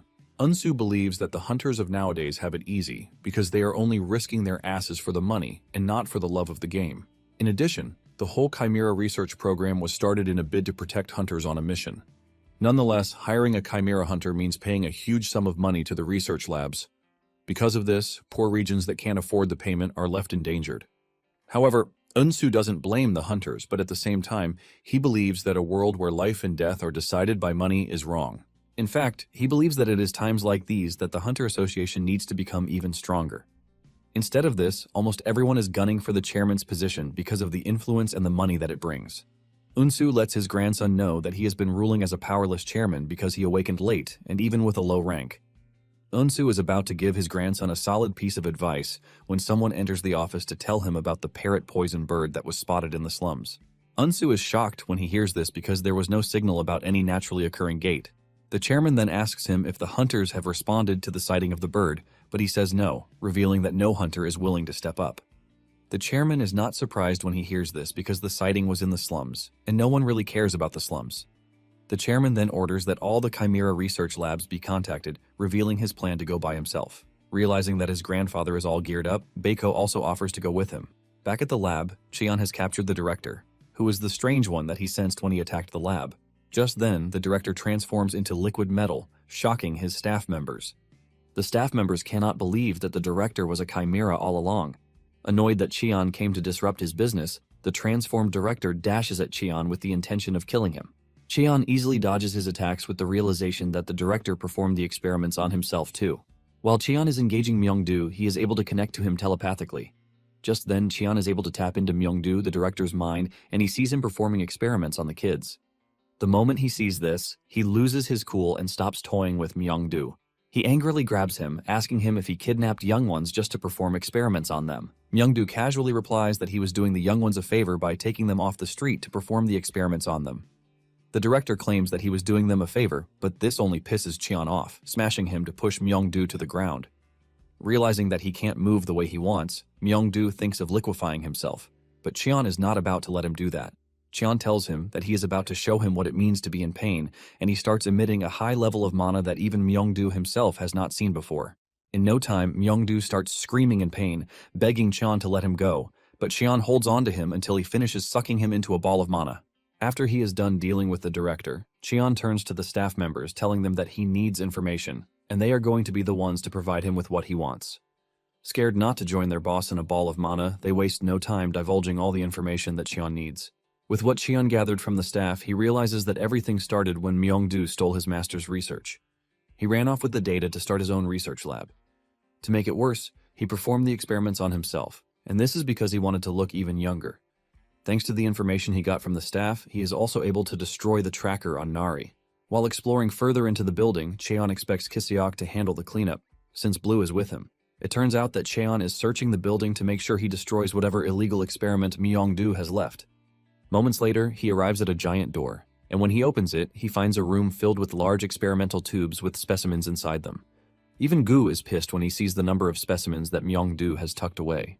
Gu then asks Cheon what he wants to do with the specimens inside the tubes.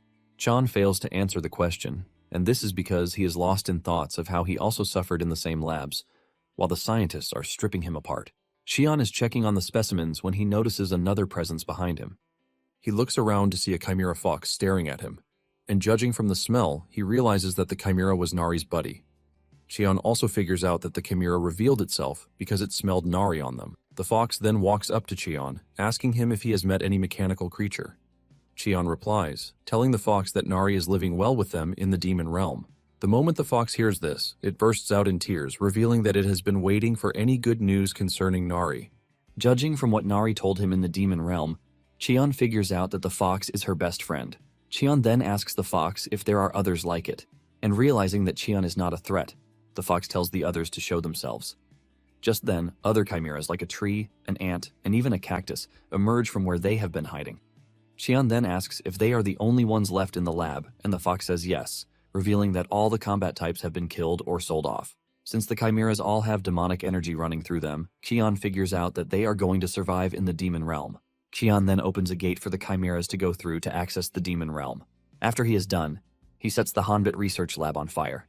Later on, the chairman and his grandson show up on site to find everything on fire. It immediately dawns on him that the lab was the target from the start, and not the slums. Just then, Blue appears overhead, leaving the chairman and his grandson in shock. Qian asks Kisiok if he was able to finish the cleanup, and he assures him that everything is done. Qian is glad that they didn't kill anybody because that could trigger something dangerous. However, Qian made sure to feed the eyewitnesses pills that would wipe their memories. Just then, Qian looks down, and he spots the chairman and his grandson. The chairman is shocked to see that Qian is truly riding a poison parrot. After thinking over the whole thing for a couple of seconds, Qian finally remembers who the chairman is. Since Qian can trust the chairman, he picks up the mana prison ball and throws it at the chairman. The chairman is shocked when he realizes that Qian used an old mana sealing technique, which can only be done when one's target is weaker than the caster. Moments later, the other hunters show up to assist Unsu on site, but there is nothing much for them to do. The arriving hunters then tell Qian that there is a report about Myeongdu being a chimera. This is when it dawns on Unsu what he is holding in his hands. After they are done with the lab, Qian tells Kisiok that it is time they head to the slums to meet the man who will solve his problem. Since Qian is trying to avoid the organization, he cooks up a standard plan. Meanwhile, Kim is sleeping in his room when he hears a weird sound in the house. He opens the door only to find Qian and Kisiok like robbers. Kim is surprised and confused, forcing him to ask why Qian came to his house. Qian simply smiles and tells him that it is time he followed him to the demon realm. Meanwhile, Yubom is explaining to Jia and Nari how the quartz fence will work when the gate opens. The trio assumes that Qian is back, but to their surprise, it is the fox and its chimera friends. The moment Nari spots them, she runs off, leaving Jia to question why she ran off. Without wasting time, Sasa runs toward the fox and its friends to let them know the chain of command. Surprisingly, one of the chimeras, the tree, just ignored Sasa and walked past it. The tree walks to the garden and it appears to have taken a liking to it. However, the owners of the garden, the mandragoras, emerge from the ground to show the dude that they are present there. At the back, Qian, Kisiok, and Kim also return from the human world. Kim is totally blown away when he sees the magnificent house that Qian built in the demon realm, and the first thing he thinks of is the fact that it is going to hold immense academic value. Just then, Qian spots Nari hiding behind a tree, and he realizes that she hasn't made up with her friends yet. Qian then tells Kisiok and Kim to wait where they are while he talks to Nari. Qian then walks up to Jia to hand over the mask, while telling her that it was nice to wear. Jia is glad to hear this, assuring Qian that she is going to make one for him. Qian then asks them what is happening in the garden, and Yubiom explains that the tree is trying to get its way into the garden, but the mandragoras are not ready for that. Not long after this, the ant decides to join in the battle. Surprisingly, the tree and the ant employ a nice tactic in an attempt to get the mandragoras to surrender. The tree grabs the ant and launches it like a catapult, but the metal mandragora meets it halfway to headbutt it. The force from this causes the ant to pass out, ultimately putting the mandragoras at the top. Yubeom is impressed by the mandragoras' teamwork, but Jia is also impressed by the tactics employed by the tree and ant.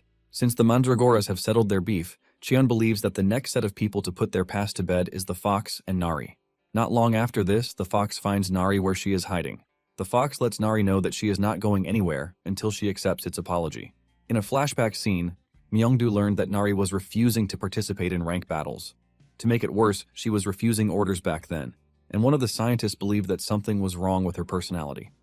The dude reveals that Nari might have been born a combat-type chimera, but she came with a kind nature. Apparently, this is why Nari just allows the others to beat her up without putting up a fight. When Myeongdu heard this, his evil sense immediately concluded on the fact that all Nari needed was a remodeling. He then orders the scientist to give Nari a bunch of weak but docile roommates. He then adds that the moment Nari has gotten comfortable with them, one of them should attack her. In the end, the fox was the one who attacked Nari because Myeongdu is trying to prove to her that anyone can betray her. After Nari was attacked, Myeongdu used the opportunity to tell her that there are no friends whatsoever. He tells her that they are going to kill her the next time they attack her if she refuses to kill them. However, Nari refuses to listen to Myeongdu's preachings, and she resorts to escaping instead. She believes that the fox and the others are her friends, and she cannot hurt her friends. The scientist tried to stop her, but she escaped into the demon realm. Now, in the present day, Nari changes into true mechanical form before stepping out to meet the fox. The fox is surprised to see Nari crying because she believes that it should be the one crying. Nari jumps into the fox's hands, telling it that she missed it and the others. With tears in their eyes, Nari promises never to leave her friends again. Meanwhile, Cheon, Jia, and Yubiom are watching the whole thing unfold. Once Cheon sees that they have made up, he suggests that they leave because everything is already settled.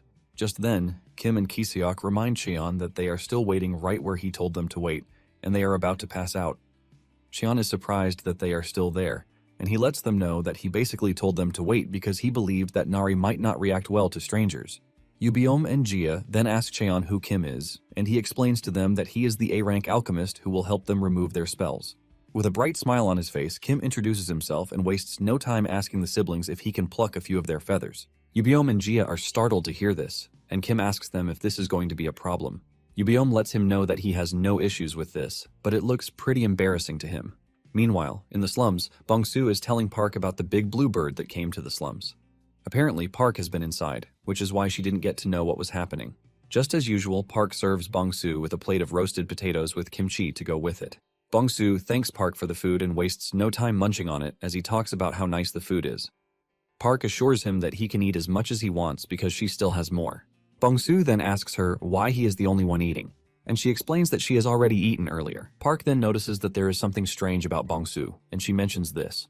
Bongsu replies that he has been down with body aches, but he believes that he has been overworking himself. Bongsu mentions that he has taken medication, but he is still feeling a bit chilly, and it has been 10 days since the whole thing started. The moment Park hears this, she mentions the fact that Bongsu might be going through the awakening symptom already. Apparently, Bongsu is 17 years old, and the symptoms usually start in the late teens, which means the timing is just right. However, Bongsu dismisses this, saying there is no chance of him awakening because he is just a poor dude from a trash background. Park disagrees with him, telling him that the awakening doesn't care about his background. Bongsu still believes that he doesn't need to get his hopes up because even if he awakens, he is going to awaken with a useless class. Park ignores him and slams a bunch of cash on his chest, telling him to use the cash to take a bus to the city to test at the Hunter Association to confirm if he has awakened or not. Park encourages Bongsu, telling him that he might also grow into a great hunter. Bongsu is thankful for the assistance, and he thanks her as if she were an old lady, but Park quickly cuts this off. Back in the demon realm, Yubiom and the other chimeras are working their asses off, but they can't get tired thanks to their body constitution. However, Yubiom is surprised to see Kiseok working just like them, even though he is already tired. He had already told him to leave, but Kiseok remained there because he was always training. Not long after this, Cheon calls the entire house to talk to them while Kim is working on Blue's tail feather. Kiseok appears to be the most eager of them all to speak to Kim, but Cheon urges him to take a chill pill and let Kim concentrate. Cheon then tells the residents that they are all free to live at the house, but they must all be ready to be a part of the house. Everyone agrees with him, assuring him that they are going to do their best. After the general meeting, Cheon takes Nari on a small walk, claiming that there is a small fence left on the other side that they need to install. Cheon then asks her if she has made up with her friends, and she assures Cheon that she has. In return, she asks Cheon if he truly went to the Coconut Tribe's village, and Cheon assures her that he did. Cheon notices that Nari is simply worried because he figured out her true identity. Nari is about to confess that she is actually not from the Coconut Tribe when Cheon cuts her short, telling her that no one will come looking for her again. Cheon assures Nari that he has taken care of everything, and in addition, Cheon lets Nari know of his decision to name the family the Coconut Tribe. Nari is glad to hear this, and she thanks Cheon for his help and consideration. The moment they return to the house, Nari wastes no time announcing to everyone that they are now the Coconut Tribe. Yubiom is glad that the talk with Nari actually went well, but Kiseok, on the other hand, has almost fainted while assisting with the completion of the fence. Nari is blown away by how beautiful the house looks, and just like regular kids do, she celebrates with the fox. Moments later, Blue comes rushing in, and it jumps on Cheon, looking all excited and happy. Cheon pats the bird on the head with the realization that Blue is just a young one in a big body. Suddenly, he notices that Blue's tail has been fixed. Cheon is surprised to see this, and Kim lets him know that the treatment was much faster than expected. Kim then reveals that he was able to get this done quickly thanks to the red moss that Cheon gave him some time ago. Kim explains that the healing properties of the red moss are so good that it is even used in some of the highest grade potions. Cheon is impressed to hear this, saying that being an A-rank alchemist speaks volumes. Kiseok is also blown away to see this, and he immediately jumps in to tell Kim his problem, which is his baldness. Kim then reveals that he has been developing a hair loss remedy for the past 10 years because it is a field that every alchemist wants to conquer. Kiseok is shocked to hear this, and Kim assures him that he is going to give him the remedy once he is done developing it. Kiseok immediately goes on his knees, telling Kim that he is ready to do whatever he wants. After he is done with Kiseok, Kim tells Yuobam and Jia that he is done examining their feathers. With what he has seen, he has figured out that the magic circle cannot be broken easily because it is an ancient magic circle that he has never seen before. Kim mentions that he might have been able to proffer a solution if only he had a large amount of mandragora fruit. The moment he mentions this, Cheon asks him if he is talking about the red fruit, and Kim is surprised that he knows the mandragora fruit. Cheon mentions that he knows of the fruit because he has eaten a lot of them before. Cheon then points to the garden, telling Kim that the mandragoras there will soon bear fruit. Kim is shocked when he sees a bunch of mandragoras in the garden because he has been so totally occupied that he didn't know that they were there. Basically, mandragoras are monsters that grow by refining and absorbing energy into fruit, which they themselves consume, which is why the mandragora's fruit is considered to be pure energy. However, there is a slight problem with this. If one tries to forcefully take the fruit, it automatically becomes a deadly poison to humans. Basically, getting an intact mandragora fruit means the mandragora has to be ready to willingly give it out. Cheon also remembers that the mandragoras usually like crevices when it is time for them to bear fruit, and he thinks of placing rocks in the garden. Kim, on the other hand, is surprised that Cheon knows so much about the mandragora, and Cheon mentions that he actually has a connection with the mandragoras, which is something that happened a long time ago. In a flashback scene, Cheon was deployed to the Alpine region when he was still under the lab's watch. He was required to survive alone in the demon realm for 10 days. The moment Cheon entered the snowy region, he thought of making it to the summit, which would be his best bet. On his way to the summit, he hears a strange noise in the bush beside him, and he decides to check it out. He gets there only to see a wounded mandragora that appears to have been attacked by a stronger monster. Cheon tries picking up the mandragora, but it immediately gets on its feet in an attempt to try and defend itself. However, this doesn't last long as it starts showing signs of weakness again. Cheon realizes that the mandragora can actually pass out at any given time, but instead of abandoning it, he actually feels some sense of pity for it. Cheon then remembers that he can help the mandragora by feeding it mana, and the moment he does this, the mandragora sleeps off. Cheon then decides that he is going to keep the mandragora with him for a couple of days. Later that evening, the mandragora wakes up to find itself safely tucked away in Cheon's pouch. Not long after this, Cheon spots a cave, and he decides to sleep there for the night. Once he settles down, the mandragora starts jumping around with excitement. Cheon whips out his bottle to drink water, and then he notices that the mandragora is staring at him too. Cheon figures out that the mandragora is thirsty, and he doesn't hesitate to pour water on its head. The mandragora starts shaking, leaving Cheon to believe that it is dancing for joy. When everything settles down, Cheon is shocked to see the mandragora holding a bunch of fruits in his hand. To his surprise, the mandragora is offering him the fruit. Cheon remembers the warning that eating a mandragora fruit might be deadly, but since he is resistant to most poisons, he doesn't hesitate to eat the fruit. To his surprise, the fruit tasted sweet and fragrant. As if this is not enough, it was also refreshing and it filled his mana hole. This is when it dawns on Cheon that the fruit might have mana in it. Shockingly, the mandragora continues producing fruits just to offer Cheon. Cheon wonders why the mandragora is doing this, and he believes that it is just trying to repay him for saving his life. However, Cheon can see that the mandragora is already exhausted from doing this. Even though Cheon understands that the mandragora is trying to be good to him, he has no choice but to stop it before it completely exhausts itself. After rejecting the fruits, Cheon is shocked to see the mandragora consuming the fruit itself. This is when it dawns on Cheon that the mandragora actually grows by eating the fruit it creates. At the same time, this tells him that he has been taking the mana that it needs to replenish itself. Cheon then decides that he is going to supply the mandragora with more mana later. When it is time for the mandragora to sleep, it jumps on Cheon's lap to sleep, even though it had found a safe spot between the rocks. Cheon is impressed by the mandragora's nature, and he concludes that there won't be a dull moment when he is still in the Alpine region. Moments later, monsters show up at the entrance of the cave, and this is because they all want the mandragora's fruit, thanks to the fact that it contains condensed energy. Cheon then assures the mandragora that as long as he is there, he is going to protect it. For the next couple of days, Cheon continues protecting the mandragora while also maintaining a good relationship with it. On the 10th day, Cheon tells the mandragora that he needs to return to the lab because if he doesn't, he is going to die. At that moment, the mandragora becomes really sad, and Cheon finally realizes why he felt emotional the first time he saw the mandragora. This is basically because the mandragora was also alone in the snowy field, and it just appeared like Cheon was staring at his old self. Cheon knows that if he leaves, the mandragora might come under danger, but at the same time, he can't stay since there is a spell on his body that requires him to go back within the time limit or die. Cheon can't take the mandragora to the human world either because it is just going to end up as an experiment subject like him. To provide the mandragora a bit of safety, Cheon surrounds the cave with the threads from a silk caterpillar.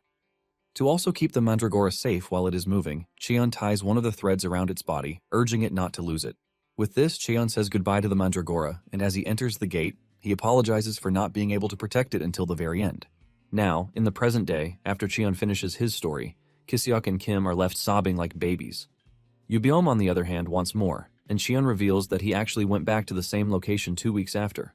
However, the cave was gone by then, and he believes that there was a big landslide that caused this. Cheon searched and searched, but there were no traces of the mandragora anywhere. Cheon felt bad when he couldn't see the mandragora, but Jia let him know that there was nothing he could have done. Yubyom and the others then suggest that they pick a day to go back to the snowy mountains with the hope that the mandragora is still alive somewhere. Unknown to them, the little dude is still alive, and it now has a bunch of other mandragoras under its care. After he's done with the whole story, Kim asks Cheon if he can feed the mandragoras his mana because he also likes mandragoras. Cheon agrees to this, saying the mandragoras are probably hungry, since he hasn't been able to feed them mana while building the fence. However, Cheon asks Kim if he is going to be fine, since the mandragoras are different from the ones in the human world.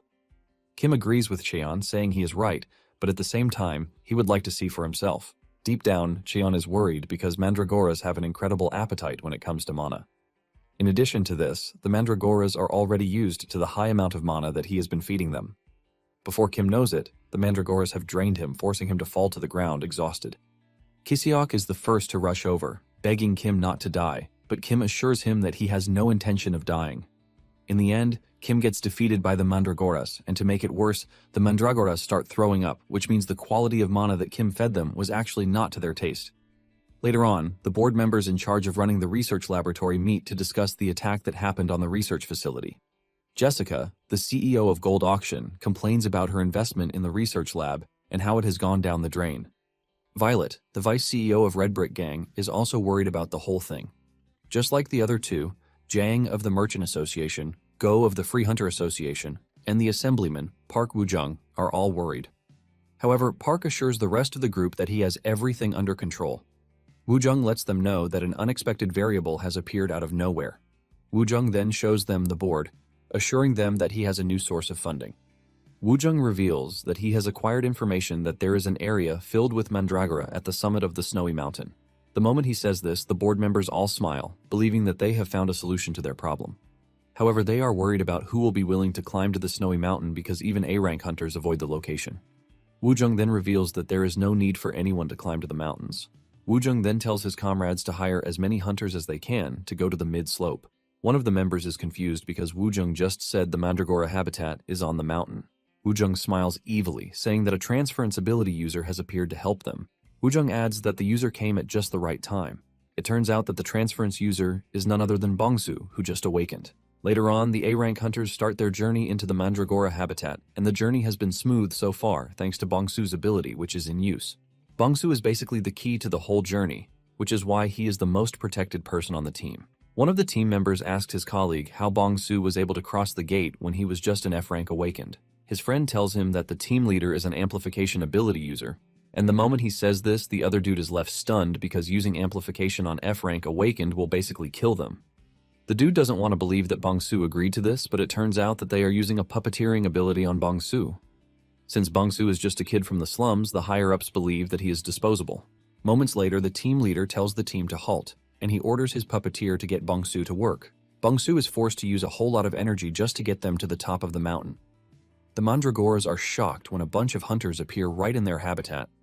Thanks to the high amount of energy needed to carry out the task, Bongsu passes out the moment they set foot on the top of the mountain. The team leader then orders his team members to start the mission right away. They throw a large net on the mandragoras to trap them, but fortunately, their leader, Cheon's buddy, is still active. It then orders the free mandragoras to free their comrades from the trap. The mandragoras waste no time swinging into action as they try to tear the net apart. To the rest of the team, they think the mandragoras are eating the net, but the team leader lets them know that they are actually consuming the mana to render the net useless. Just then, one of the team members, who is not a mana user, decides to take action. He goes after the Mandragora King, aiming to beat it up. Just as he is about to crush the pack leader, he is sent flying with a powerful punch from Xion, who arrives on the scene just in time. The team members are shocked to see a dude attacking them out of nowhere, leaving them to wonder if the information leaked to another guild. Xian angrily unleashes his aura that sends the hunters to their knees. And standing behind him with a smile is the Mandragora pack leader, who just saw his friend after a long while. Standing above are Jia and Yubiom, who are monitoring the situation. They are surprised that there is a bulk load of Mandragoras in the area, which is probably why the hunters came there. Just then, they spot Xian interacting with one of the Mandragoras. They look closely to see a silk caterpillar thread on the Mandragora, and they immediately figure out that the Mandragora is the same one Xian met when he was 15. To Xian's surprise, the Mandragora actually recognizes him even though it's been so long. The Mandragora wastes no time jumping into his arms, and Xian pats it on the head just like a puppy. Xian looks around and realizes that the dude has become the king of a Mandragora pack already. The Mandragora starts tiptoeing as a sign that it has gotten bigger, and Xian laughs at this because the Mandragora has not changed from just how it was. Jia and Yubiom finally descend, and Jia reminds Cheon that he already assured him that they are going to find the Mandragora. Yubiom then asks Cheon if he will be taking the Mandragora to his garden. Even though Cheon would be happy to do so, he doesn't think it is right, since the Mandragora has found a happy place already. Yubiom then asks Cheon what they are supposed to do about the hunters who came for the Mandragora. Cheon is about to suggest that they chase them off when he notices Bongsu lying face down in the snow. Cheon rushes over to pick him up, and he starts asking questions about why Bongsu is there. Yubiom is also surprised that a young one like Bongsu is in the demon realm. Cheon then reveals that Bongsu was the one who helped him when he was in the slums. Jia then tells Cheon that she can sense the energy of a transference user in Cheon. In addition, Jia mentions that the mark on Cheon's arm shows that he is under an amplification spell, and each bar represents 1 day. However, with the way Jia is looking at it, she is convinced that Bongsu won't last 3 days. Cheon lays Bongsu on the ground and places his jacket on him. It finally dawns on Cheon that the team leader was the one who used the amplification spell on Bongsu. In addition, the puppeteer is the one next to him. Cheon is pissed that the hunters needed Mandragoras, but they were not brave enough to climb the summit. To save their own skin, they had to kidnap a kid who just awakened. The team leader quickly figures out that Cheon is way above their level, and they can't even dare to fight him. He decides to try the bribery approach, telling Cheon that he is willing to give him some Mandragoras if this is what he wants. This only ends up pissing Cheon off, and he smashes the dude's head into the ground. Cheon is pissed that the hunters believe that they could use Bongsu and dispose of him, since he is just a kid from the slums. As Cheon continues to talk, the hunters can feel the scary aura coming from his body, and they figure out that they are done for. Since they are willing to kill Bongsu, Cheon lets them know that there is nothing wrong with killing them too. However, he decides that he is going to beat them up first. After Cheon is done dealing with the hunters, he sits beside Bongsu, thinking about how Bongsu told him that he was training to become strong. Bongsu had told Cheon that he wanted to become as strong as Cheon because he was definitely strong enough to be able to enter the demon realm with his bare body. Moments later, Jia arrives with Kim. Kim rushes over to where Bongsu is with fear written all over his face. Cheon assures Kim that he is going to tell him the details later, and he urges Kim to find a way to treat Bongsu if he can. Kim gets down to action, but after trying for a while, he figures out that the situation is way above his level because Bongsu has used too much of his life force. Kim mentions that pouring even the highest grade potions will still not work. Cheon then cuts Kim short, telling him that there might be a way around it. Cheon then writes down an alchemy circle in the snow, shocking Kim because it is an ancient one. This is a circle that helps extract mana and then convert it into life force. However, the artificial extraction mana has been banned because of how dangerous it is. In addition, it requires a massive amount of mana, and if it fails, there is no guarantee for survival either. Cheon then cuts in, telling Kim to extract his mana instead of the hunters. Kim is worried, but Cheon assures him that there is nothing to fear because he has done it before. While Cheon was still under the lab's care, he once heard them talk about how he had an immeasurable amount of mana.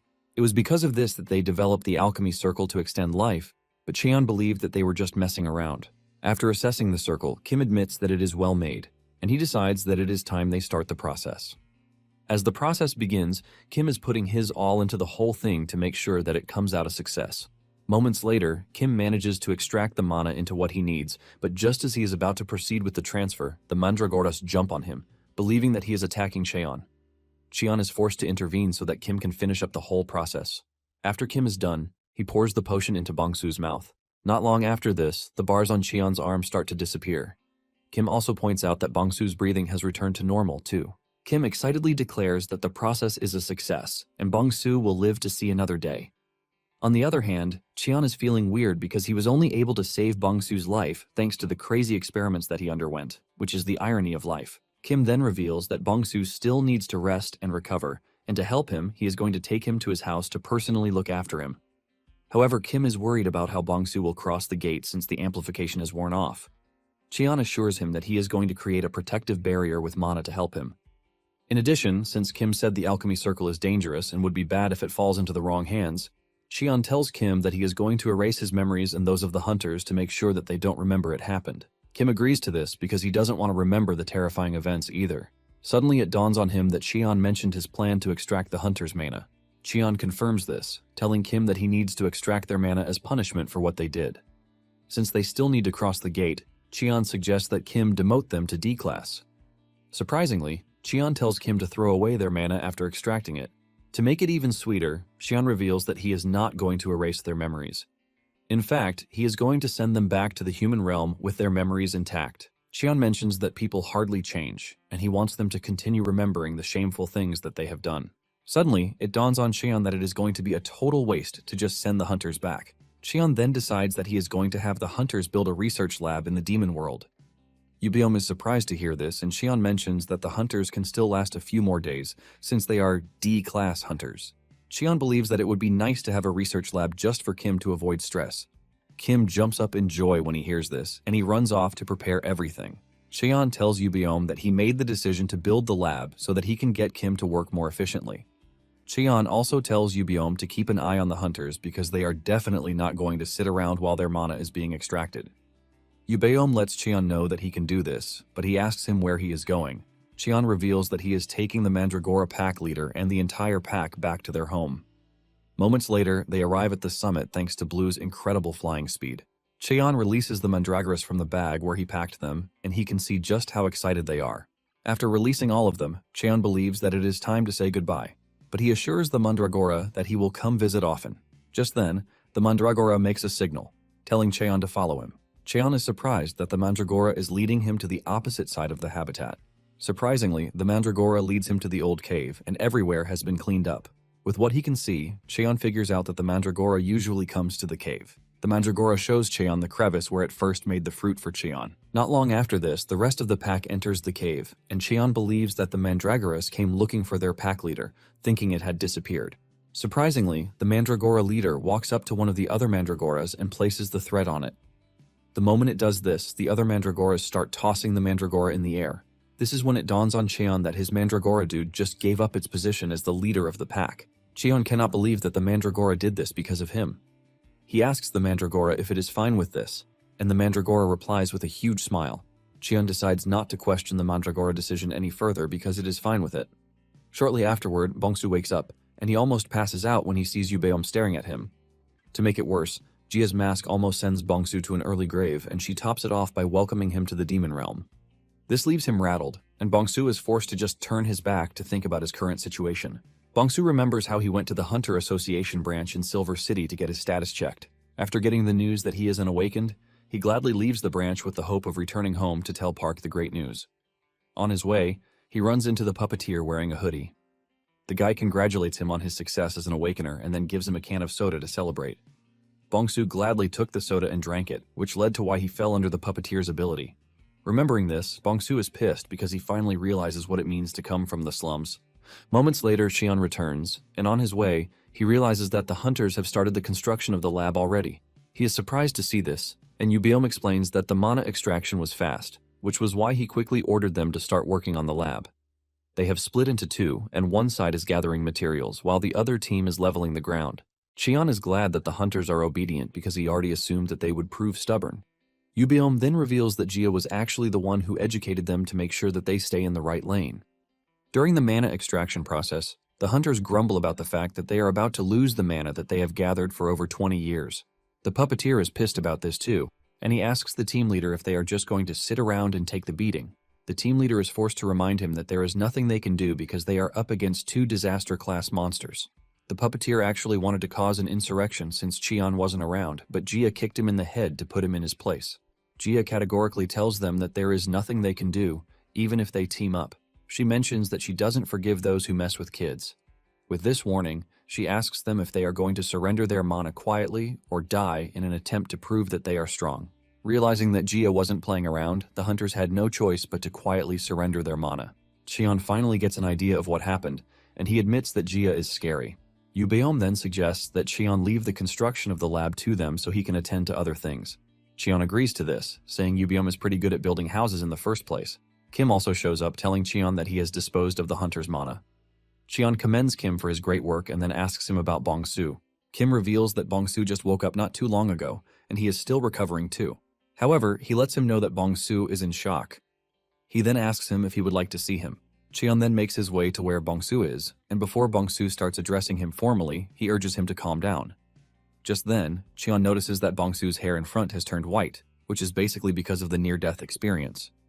In addition, his mana hole has gotten bigger, and Cheon assumes that it is because of the mana that he gave him. Cheon sits beside Bongsu to try to cheer him up, reminding him that he just saved his life, so he is not supposed to be moody. Bongsu then reveals that he is moody because he feels completely useless. Bongsu mentions that Park trusted him and even gave him the fare to test his status, only for him to be tricked by a total stranger. Bongsu starts sobbing, saying he has no idea how he wants to continue living. Cheon immediately figures out that Bongsu is in a tight spot in his life, and it is left to him to take action. He gets on his feet and tells Bongsu to follow him. Cheon takes Bongsu to where the hunters are working, and he grabs the puppeteer. He smashes him to the ground and asks Bongsu if he would like him to kill the dude, since he was the one who cast the spell on him. Bongsu takes a minute to think about it before telling Cheon that he doesn't want Cheon to kill the dude. Bongsu says the most important aspect is that he survived, and the dude lost his ability. However, he is pretty confident that more people like him will show up later. Because of this, Bongsu decides that he is going to become stronger so that no one will ever fall for a trash like the puppeteer again. Cheon is relieved to hear this, and he tells the dude to continue his work, telling him that Bongsu just saved his life. The dude gets on his feet and thanks Cheon for letting him live. After this, Cheon tells Bongsu that he is going to start learning mana training from Kim. Bongsu is surprised to hear this, and Kim assures him that he is going to help him because they are both from the slum. Yubeom and Jia join in the conversation, saying they are also from the slums. The sheer amount of encouragement and motivation Bongsu is getting from the group forces him to start crying like a baby. With tears in his eyes, Bongsu hugs Kim and thanks everyone for their help. Deep down, Cheon can sense that Bongsu will be better than Kiseok if he manages to raise him well. Just then, Yubeom notices that the Mandragora is with Cheon. He is surprised by this, and he asks Cheon if the Mandragora had a change of heart. Cheon reveals that the Mandragora passed the thread it was wearing to another Mandragora, which basically means the thread was a sign of monarchy. Since it didn't have an allegiance with its kind anymore, it was free to follow Cheon. Yubeom is completely surprised that a monster passed down his position as a monarch. Cheon then tells Yubeom that he will take the Mandragora home to show him around. Yubeom assures Cheon that he can leave the lab construction to him and leave. Cheon thanks Yubeom and then leaves. After he is gone, Bongsu talks about how Cheon has been helping his life since the first day he met him. Bongsu is left wondering what sort of person Cheon is, and Yubeom simply replies that Cheon is a psychopath. Jia supports this, saying Cheon had nothing from the start, which is why he had nothing to lose. Cheon has been used all of his life, but now, he is a psychopath who just wants to build a house in the demon realm and live peacefully. Shortly afterward, Cheon returns to the house only to get the bad report that Sasa and Gu have vanished. Kiseok and Nari have been searching for the two since morning, but haven't been able to find them. Cheon uses his detection skill to try to see if there were intruders, but there were none. In addition, there is no sign of an unfamiliar energy, leaving Cheon to wonder if something unusual had happened. Kiseok then reveals that Sasa had picked a fight with the Mandragoras, but lost the fight again, which makes it 4 losses in 4 fights. Apparently, Sasa is always picking fights whenever Cheon is not around, but he has never won one. He even picked a fight with the sapling, but after losing, he just slept for the rest of the day. Nari confirms this, saying Sasa has been sleeping all the time recently. When Cheon hears this, it dawns on him that Sasa might be preparing to molt. Some hours earlier, Gu found Sasa picking a fight with the Mandragoras, but as usual, he got beaten up pretty badly, and while he was sulking, Gu showed up, giving him a flower. Gu tells Sasa to eat the flower instead of getting beaten up every time he goes after the Mandragoras. Gu tells him that the flower has the demonic energy that he is craving for, and when Sasa does, he actually enjoys it. Just then, Gu notices that Sasa's skin is peeling, which is a sign that it is about to molt. Apparently, molting is as difficult as hatching, because if the temperature and humidity are not right, they can fail to molt and die. In addition, no one can help them because any unwanted contact with the outside world during molting can cause undesirable mutations. Seeing all of these, Gu figures out that the molting is going to start pretty soon. Since it is still young, Gu figures out that Sasa doesn't have the strength to shed its skin, which means he has to take him to a suitable place really quickly. Gu tries to communicate with Nari and Kiseok to help Gu, but none of them can hear him. Realizing that he doesn't even know when Cheon is coming back, Gu figures out that it is left for him to take Sasa himself. He grabs Sasa and heads to a cave. This is a cave that he has had so many death experiences getting to, but he doesn't mind, since he is trying to save Sasa. Now, in the present, just as they arrive in the cave, they are attacked by bat monsters. Gu puts his body in the middle to protect Sasa, but before the bats can even get to them, Cheon shows up and blasts them off. Gu is surprised, and he asks Cheon how he knows that he is supposed to come to the cave, and Cheon reveals that he used mana detection. Gu is surprised to hear this, since the forest zone is huge and the distance is a lot. Cheon admits that the distance is a bit, but he knows Sasa and Gu's signatures. Cheon bends down to check Sasa out, and he confirms that he's about to molt. Since the area is safe, Cheon asks Sasa if he is ready to molt, and Sasa finds a spot under a small rock in the cave. To help, Cheon increases the temperature a bit so that it can be like that of the volcanic zone. However, Cheon is surprised that Sasa is already about to molt even though it is still young. Gu then reveals that it appears to be something related to rapid evolution. Gu explains that a monster's molting is an effort to survive, and the demon realm is a place where everyone fights for their survival. However, Sasa has lost countless times to the mandragoras, and this must have caused it to rethink its life, so that it can continue to go on the way it is. He is pretty sure that it was this survival instinct that triggered the rapid evolution, and it is mostly going to get stronger after it molts. However, Sasa is a rare species, and Gu says no one knows how it is going to change. Cheon tells Gu that he is excited to see what Sasa is going to become, and moments later a newly evolved Sasa emerges from under the rock, but there is not much difference except for the flower on its head. Since no one really understands why it has a flower on its head, Cheon just suggests that they head back home, saying they are going to understand everything later. The moment they return home, Nari rushes over to Gu to try to hug him because she has been so worried. Kiseok asks Cheon if Sasa will really be okay because there is a freaking flower on its head, but Cheon lets him know that they just have to wait and see. Cheon tells the group to leave Sasa to sleep because it must be tired from the stress of molting. Cheon then notices that it appears that the mandragoras are complaining, and he walks over to them because he understands that he hasn't been paying attention to them lately. He decides to give them mana as food, while telling them that they have a new family member. He brings out the Mandragora King, safely tucked in his pocket, and the other mandragoras look really happy with the arrival of the new dude. Cheon was worried that they might fight over the leader position, but he is relieved that there is no such thing. Cheon then tells the Mandragora King that the garden is going to be his new home, and as he places him down, the other mandragoras are already jumping in joy. Shockingly, the new dude refuses to get off Cheon's hands because he is not ready to leave him. Cheon starts to wonder if it is high time he got a bag to start carrying it around. Kiseok shows up asking about the new mandragora, and Cheon reveals that it was the mandragora that he got separated from a long time ago.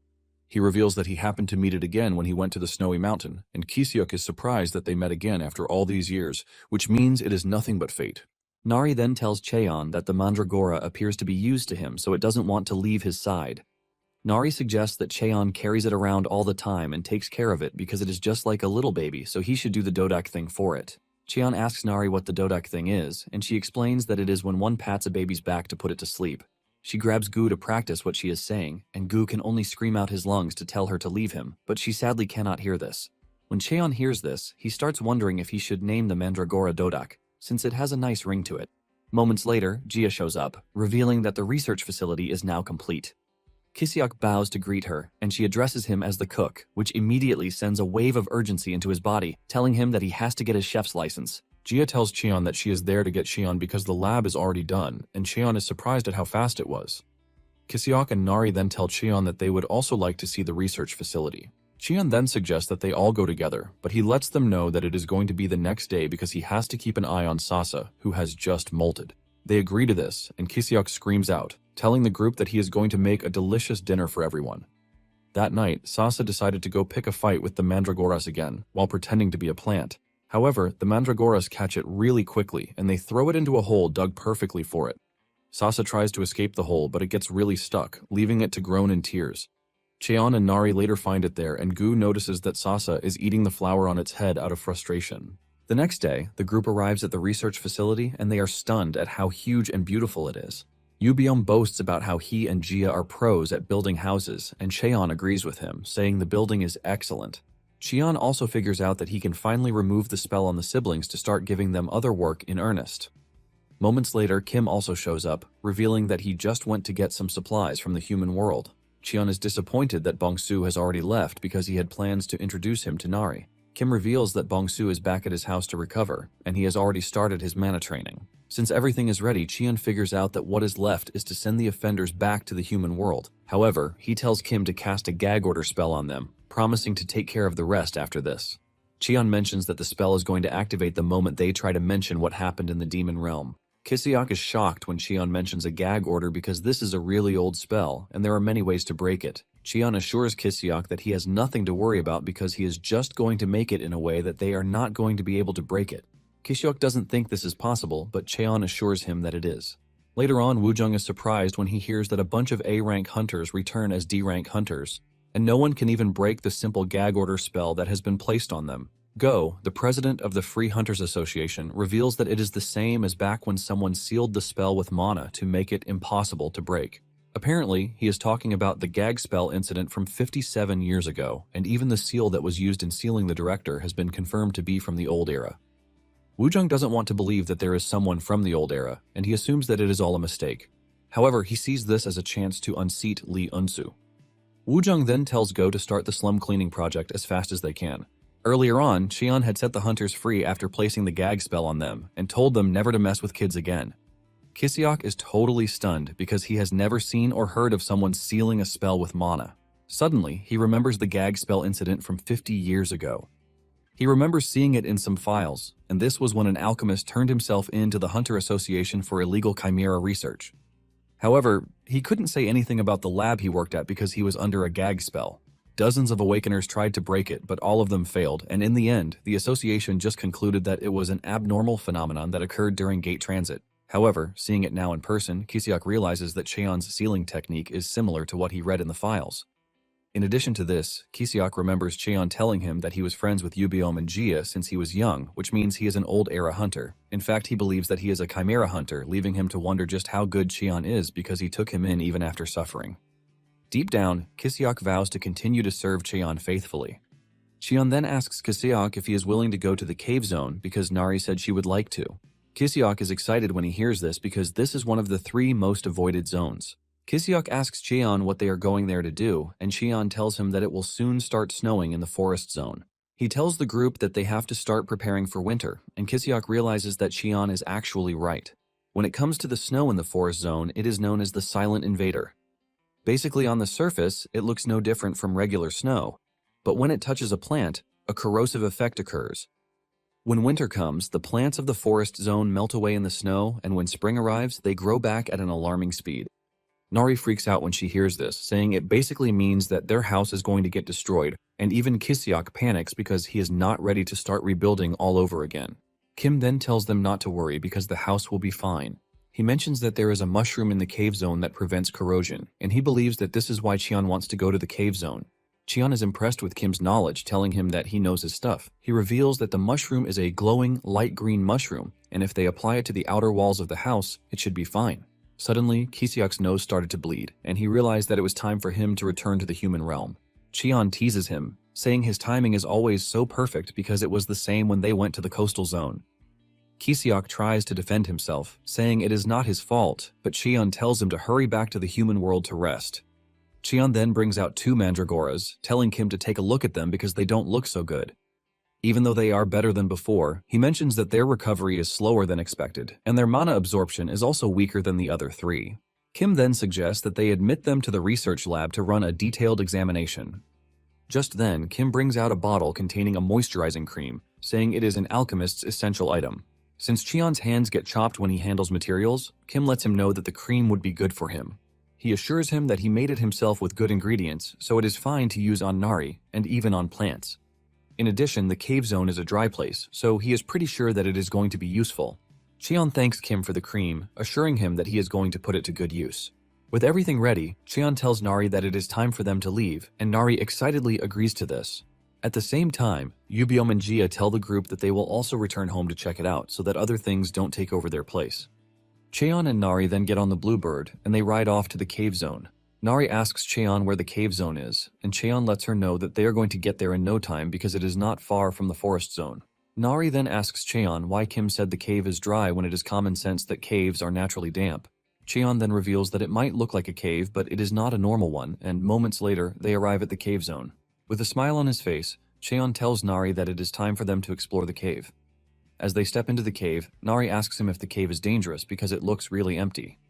Cheon explains that it might look that way at first, and it is even true that a B-class hunter can handle it, since the density of demonic energy is lower than in other places. However, the problem is that the cave is like a maze. He shows her that there is already a fork in the road ahead of them, and it is an endless series of these. Thanks to this, one eventually loses their sense of direction. Nari asks if they can just climb up since the top is open, and Cheon admits that this is the best way to escape. But if only one can even climb in the first place.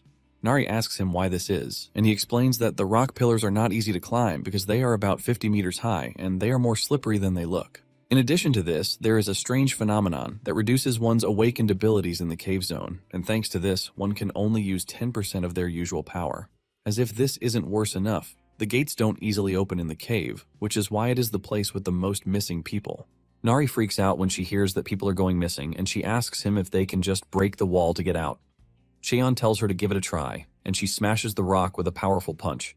However, this only leaves her with a hurting fist and a small hole in the rock. Nari then tells Cheon that it appears that she has grown weaker, and Cheon confirms this, but he lets her know that the rocks in the cave zone have a property that absorbs impact like a sponge. The more interesting part is that even ordinary rocks will change like that if they are left in the cave zone. Nari is blown away by the number of strange things that happen in the cave zone. Even Cheon himself has only been to the cave zone a few times, and when Nari asks him if he has ever been to the zone, he says yes. Cheon reveals that it was a long time ago, and apparently it was when he was still known as number 17. He had got an order from the director telling him to go to the cave zone and find an alchemist known as Kim Il-won. Il-won was Cheon's dedicated researcher, and they believe that he knows the dude well. Apparently, Il-won is selling information to outsiders, and since he went to the cave zone on his own, there is a high chance that he is going to die by himself if they leave him. But if the association finds him first, it is going to be a big problem for them. The director tells Cheon to try to bring Il-won back, but if it is difficult to do so, he should just eliminate him. Cheon made his way to the cave zone, where he found Il-won, exhausted. As he prepares to kill the dude, he asks him if he has any last words, and Il-won reveals that his wife has a terrible illness. He has just managed to find the last ingredient for her cure, so he can save her. Il-won asks Cheon if he could let him go, or even take him to the human world. Cheon then reminds the dude that he has to follow orders. However, Il-won lets Cheon know that he is aware that orders don't work on him, reminding him that he is his dedicated researcher, so he knows things. Il-won begs Cheon to spare his life, saying he can even pretend that he didn't see him or say he was already dead when he got to the cave. In fact, he tells Cheon that he might just go back and allow him to finish the medicine before killing him. However, he is only worried about saving his wife, and Cheon is surprised at just how much the dude cares about his wife. He remembers that there are a number of kids who died because of his experiments, and he asks him why it is okay for the kids to die, but his wife can live. Il-won screams out, revealing that his wife is his family, and this sends a wave of shock through Cheon's body. Just then, a scary insect monster appears behind Cheon, and Il-won screams out to warn Cheon. The monster tries to attack Cheon, but the mana shield around him protects him. Cheon then looks through Il-won's bag and realizes that the monster's baby is inside the bag. Cheon asks him if the monster's baby is also an ingredient, but he reveals that it is something he found by chance because the mother wasn't there at the time. Il-won mentions that he doesn't need it as an ingredient, but if he sells it on the black market, he can actually get a high price. And before he finishes his statement, Cheon throws the baby back to its mother. Il-won screams at Cheon, asking him why he gave the baby back, and he replies that the mother came looking for it. He also reminded Il-won that he said family was special, but Il-won screams out, telling Cheon that the monster cannot be categorized as a family. Cheon then asks Il-won about the difference between him and the monster. In fact, Cheon believes that the monster is a far better being than Il-won because it managed to save its family. Nonetheless, Cheon is surprised that a trash person like Il-won can risk his life to save his family, and Cheon tells the dude that he is not going to kill him, but he lets him know that he is on his own. Il-won yells at Cheon, telling him that he can't leave him behind because there is no way he is going to be able to fight the monster. As Cheon walks away, the monster slaps Il-won with its tentacles, cutting his face. He falls to the ground in pain while telling Cheon to come back. He screams out, telling Cheon that he is going to do anything that he says. Now in the present day, Nari asks Cheon if the dude died, but he reveals that he saved him. However, his family had no idea what he had been doing, and Cheon made him confess to them before he finally turned himself in. However, Cheon puts a spell on him to make sure he is not able to say anything else. Deep down, Cheon is still wondering what his family thought after hearing the terrible things he has done. Just then, Dodak stares at Cheon in a funny way, and Nari lets him know that Dodak is worried about him. Cheon is surprised and confused, and Nari lets him know that while he was narrating, he had a sad expression on his face. Nari tells Cheon that she was tempted to comfort him, and she is pretty sure that Dodak feels the same way too. Cheon is surprised at how random the two are, but he cannot help but admit that he is feeling good. Shortly afterward, they find the stash of mushrooms, and Nari is blown away by how colorful they look. However, Nari is surprised by this, since mushrooms grow in damp places, and Cheon reminds her that he already said the cave zone is a bit unusual. Instead of it being a dry place, it feels more like something that is rapidly absorbing the moisture to make it dry. Since moisture briefly forms around, the dormant mushrooms do not miss the chance to bloom. The two start to gather the mushrooms, and in no time they have gathered a whole bunch of them. Just then, Nari notices that Dodak is acting weird, and Cheon immediately figures out that it has gotten dry. Thankfully, he has the right thing for it, and this is the moisture cream gifted to him by Kim. Cheon brings out the cream and applies it to Dodak's body, and it immediately lightens up. Cheon is amazed by how great the cream works because Dodak has immediately become moist. In addition, Dodak immediately likes the cream, and it forces Cheon to give it more. Seeing how much Dodak likes the cream, Cheon decides that he is going to tell Kim to make more when they get back. Nari asks Cheon for the mandragora's name, and he lets her know that he decided to name it Dodak. In the end, Cheon ends up using half of the jar's contents to get Dodak to sleep. Once he is done taking care of Dodak, Cheon suggests that they return home, and Nari reminds him that he said the whole place is a maze, which means they might get lost. Cheon then tells Nari not to worry because he left mana footprints on the ground while they were coming in. He reveals that he was planning to head upwards if the footprints disappeared, but it turns out that they worked, so they don't have to do that. As they return to the exit, Nari asks Cheon if he is not weaker in the cave zone, and Cheon reveals that he didn't really notice a difference. Nari then tells Cheon that the cave zone is a really mysterious place because one's power gets weaker and there is also a maze.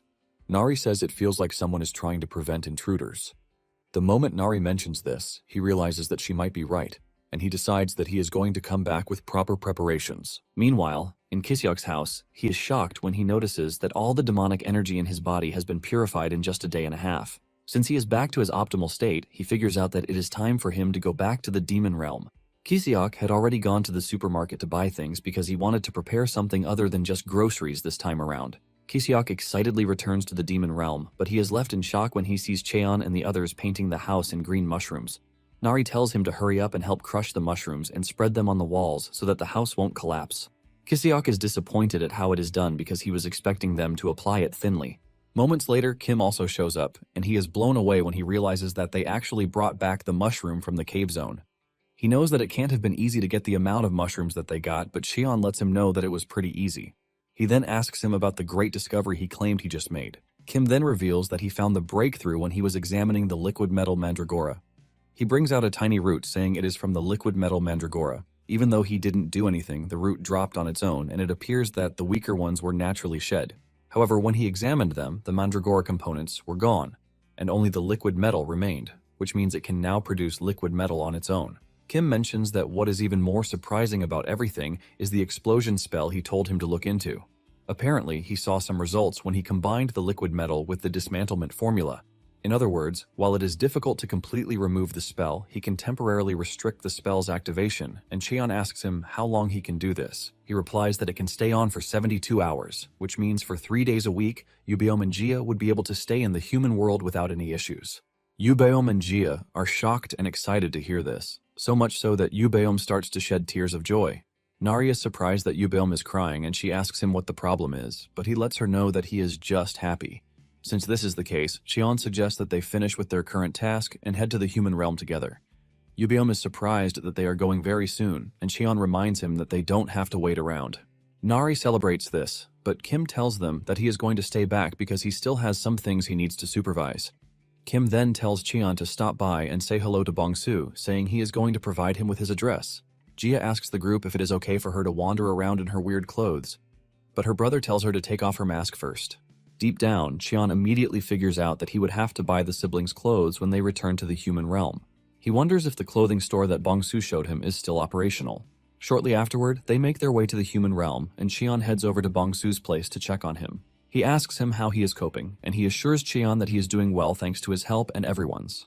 Bongsu then turns around to take a peek at Yubeom and Jia, who are now in their human form. The two still have their weird clothes on, and they are blown away at how much things have changed. On the other hand, Kiseok has an ugly hat on his head, and when Nari asks him why he is wearing it, he asks her if she is serious or just teasing the hell out of him.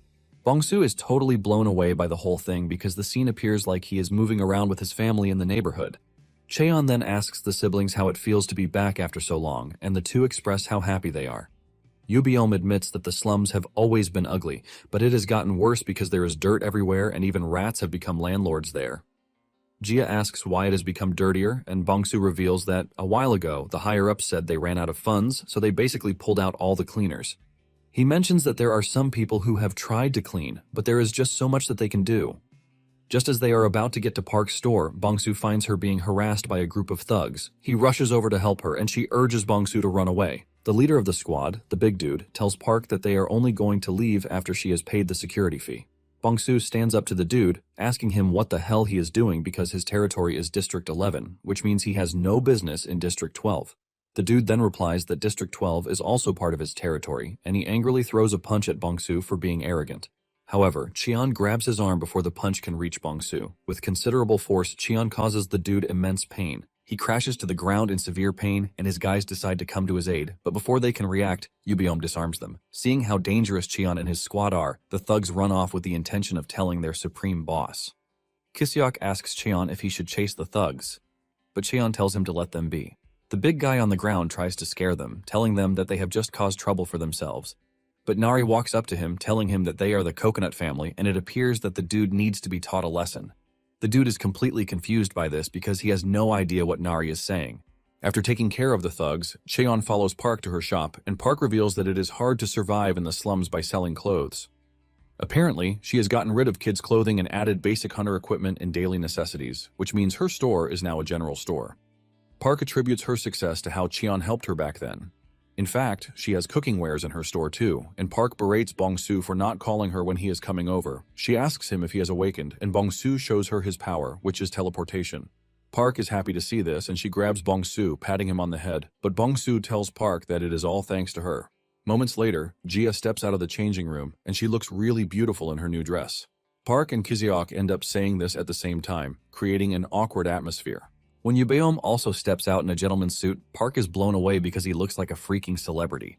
Even Cheon is impressed, and at the same time, he wonders why Yubeom is always walking around with a bird's head when he has such a nice face. Cheon then tells the two siblings that they look good together while suggesting that they pick out a few more pairs. Yubeom and Jia then tell Cheon that they are only going to wear the outfits when they go out because they are not entirely comfortable in them. Cheon then asks Park the total cost of the goods, and Park lets him know that she is giving him everything for free because he helped her out. Cheon decides not to push it since she is insisting. Cheon then walks over to the bad guy whom they captured, asking him why they are demanding a security fee. Park explains that it is still a rumor, but they said Gold City is going to level the slums for redevelopment, and they will evict everyone without compensation. After hearing this, the thugs came together to start collecting money from the people, saying that they needed it to fight against Gold City. However, Park reveals that business is bad, so they can't even afford to pay the sum that they are asking for every month. Cheon then moves closer to the thug, Baekdu, asking him where his office is. Baekdu is surprised, and he asks Cheon why he wants to know where the office is. With a scary aura and overwhelming presence, Cheon tells Baekdu that the whole area is dirty and he would like to do a bit of cleaning. Meanwhile, in the thug's headquarters, the boss, Lee Cheol, gets word that Baekdu was defeated, and he is surprised that there are people bold or stupid enough to touch them. He then tells his boys to gather themselves immediately because he plans to go down there himself. Suddenly, one of his boys rushes into the room to tell him that they are under attack, and the people beating them up call themselves the Coconut family. Cheol steps out to find out that Kiseok has beaten up all of his men, and he dashes over to try to punch him. He swings multiple times at him, but Kiseok easily dodges his attacks because he can see how slow his movements are. Tired of toying with him, Kiseok holds back before sending the dude into the distance with a single punch. This is when it dawns on Kiseok that he has actually gotten stronger, and this is all thanks to the effect of the special training. Jia commends him, saying his movements are not bad, and he almost faints from excessive blushing. However, Cheon tells him not to let his guard down because the fight is not over yet. Cheol manages to stand back up while asking Kiseok where he learned such cheap tricks. Cheol then conjures a wind attack, telling Kiseok that he is going to blow him away. Kiseok is surprised that the dude has physical enhancement alongside a wind-based ability. Cheol cooks up a tornado, and Jia asks Cheol if Kiseok will be fine. Yubum is even interested in helping him, but Cheon assures them that Kiseok will be fine because he already taught him how to handle something like this. Before Cheol knows what is happening, Kiseok breaks through the wind attack and hits him in the chest. He knocks him to the ground while asking him if he wants more of what he just hit him with. Yubiom is surprised that Kiseok can now use Mana Shield, and Cheon lets him know that he can even combine it with his attacks, which is pretty impressive. After taking Cheol down, they ransack the building to pack out all the weapons he has stored inside. Nari also decides to change the name of the place, and she lasers the coconut name into the name tag, removing the previous name. She lets Cheol know that the whole building now belongs to them. Cheol is totally blown away because he can sense just how strong Nari is, leaving him wondering where Cheon and his people came from. Yubiom brings out the safe, asking Cheol for the password, but he refuses to say. Yubiom doesn't even argue with him as he tears the safe door apart easily. Inside the safe is cash from top to bottom, and Cheon teases him, telling him that he has saved a lot. Yubiom then asks Cheon what they are going to do to Cheol, because if they let them go, they are just going to keep doing bad things. Cheon is pissed that Cheol and his guys are extorting people under the guise of protecting them. Park had revealed a funny truth, saying that as Cheol's gang grew, serious crime actually decreased. In the past, human trafficking, robbery, and murder happened every day. But in the moment, if things like this happen, Cheol and his men hand out swift punishment, saying that they want to protect their own territory. In fact, they happen to be better than the police, who just stand by and do nothing. Cheon then asks Cheol how he plans to stop Gold City from destroying the slums. Cheol reveals that the only choice they have is to increase their strength, saying the police and politicians are all in the same boat. Cheol reveals that Go, of the Free Hunter Association, had come to him to try to bribe him to cause security problems in the slum area so they could spin public opinion to speed up the redevelopment, but he refused him. To make sure that everything goes well, he started independent patrols to maintain security in the slum area. Cheol tries to form a self-righteous man, saying there are still people like him who love the slums, but Cheon casually cuts him off, saying he is full of trash because he is acting all high and mighty while extorting money from other people. Cheon tells the dude that gangsters are still gangsters and there is no better gangster out there. However, Cheon lets him know that he is going to give him a chance since he claims that he wants to protect the slums. Since this is the case, Cheon tells Cheol that all the money will be used for the slums. Not long after this, Cheon puts the gang to work to have them clean the whole area.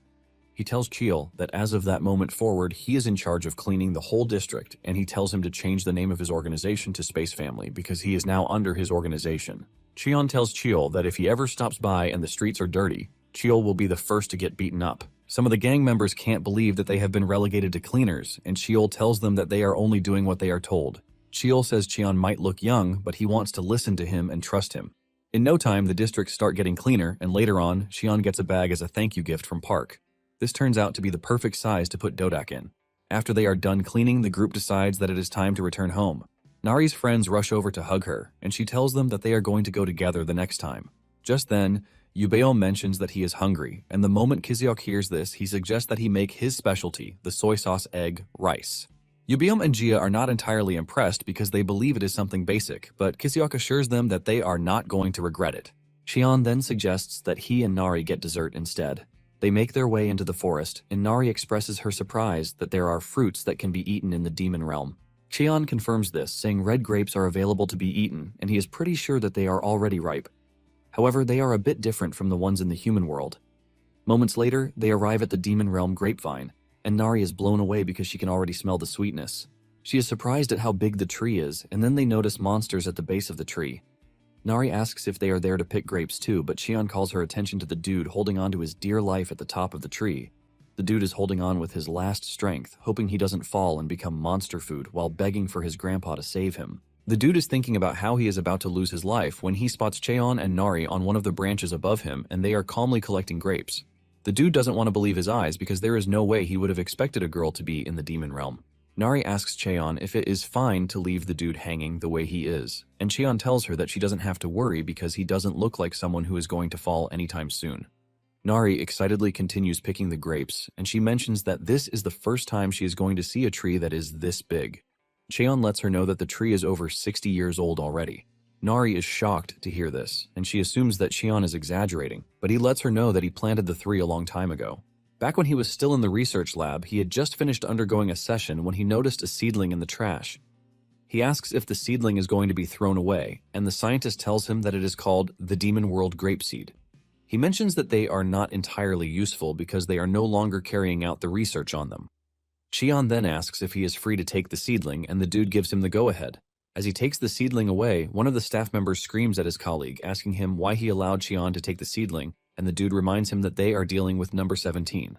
Now, in the present day, it turns out that it was that same seedling that he took from the lab that has now grown into the full-blown grape tree. Nari commends the fruit, saying it tastes really nice, and the dude hanging on to his dear life is shocked to hear this, because the grapes are considered to be hallucinogenic. Just then, he loses his grip and crashes down. Just as he is about to touch the ground where the monsters are patiently waiting to devour him, Cheon grabs him with his skill. It turns out that Cheon knows that the dude is Lee's grandson, Beko. Cheon then tells him to tell his grandfather, when he returns home, that he now owes him his life for the second time. Later on, they return to the house, and Beko is left in shock. He believes that he is still hallucinating because everything playing out in front of him doesn't look real. There is a mandragora garden, a poisonous parrot bird, and even the siblings are terrifying. As if this is not enough, he can perceive cooking ingredients because Kiseok is busy cooking. Everything looks absolutely crazy for Cheon to comprehend, and moments later, Kiseok shows up with the soy sauce egg rice that he promised. He also adds potato, soybean, and perfectly fermented sliced kimchi to it. Kiseok turns to Beko, telling him to enjoy his food because they have clearly met before. Beko is totally confused as he doesn't know where he has met someone as crazy as Kiseok. Nonetheless, he decides to have a taste of the dish, and to his utmost shock, everything blends so well. He finds himself in a divine state thanks to how delicious the food is. Even Yubiom and Jia, who were in doubt, finished their food in no time. Later on, the group learns that Beko is the grandson of the association president. Jia then asks him why he was hanging off a grape tree, and Beko reveals that he was trying to reach the top, but the hallucinations got to him. Cheon is surprised to hear this, and he asks him if he was looking for the seeds. Before he embarked on this journey, he had an argument with his grandfather about his responsibility as a hunter. Beko had insisted that he just wanted to live freely, and the old man told him that he had to provide the seeds of a grapevine, which is located in the demon realm. He lets him know that if he can do this, he will not disturb him about anything related to the association again. Beko reveals that since he was little, he was raised by his grandfather, and he has always wanted to live up to his expectations. However, Beko admits that he doesn't have the confidence to become a hunter like his grandfather wanted, which is why he doesn't even know why the old man told him to get the seeds. Cheon then tells Beko that he might not know much about family, but he has an idea of why his grandfather told him to bring the seeds. Apparently, the demon world grapevine produces seeds only once every few decades and only one at a time. Until that seed is ready to grow, the tree cares for it carefully, inside the fruit at the very top. The tree grows tall towards the sky to protect its seeds from land predators and create hallucinations through its fruit to protect it from aerial predators. Basically, the tree is living its life for one seed, just like how humans raise their children. Cheon tells Beko to forget about everything, including the association, because in the end, his grandfather might have lived this long for him. Cheon tells the dude that he probably wants his grandson to understand that feeling. Back home, Lee is worried about his grandson, wondering if he scolded him too much while debating on whether to invite him over for dinner that night, which has not happened in a long time. In the demon realm, Beko cries his eyes out because he finally understands the sacrifice that his grandfather was making because of him. Lee even tries to call his grandson, but his number is not going through, and he assumes that he is out with his friends. At the same time, he is worried that something might have happened. He then remembers the Institute's incident where the director gets sealed. In addition to this, a bunch of hunters return to the human realm with their ranks degraded. They also had a gag spell on them, and one of the officials asked Lee if it was an anomaly. But Lee didn't really think it made sense because it was happening to so many people at once. Lee is pretty sure that there is no anomaly in this because he saw Cheon riding a big vulture parrot, and he is convinced that whoever is riding the vulture is responsible.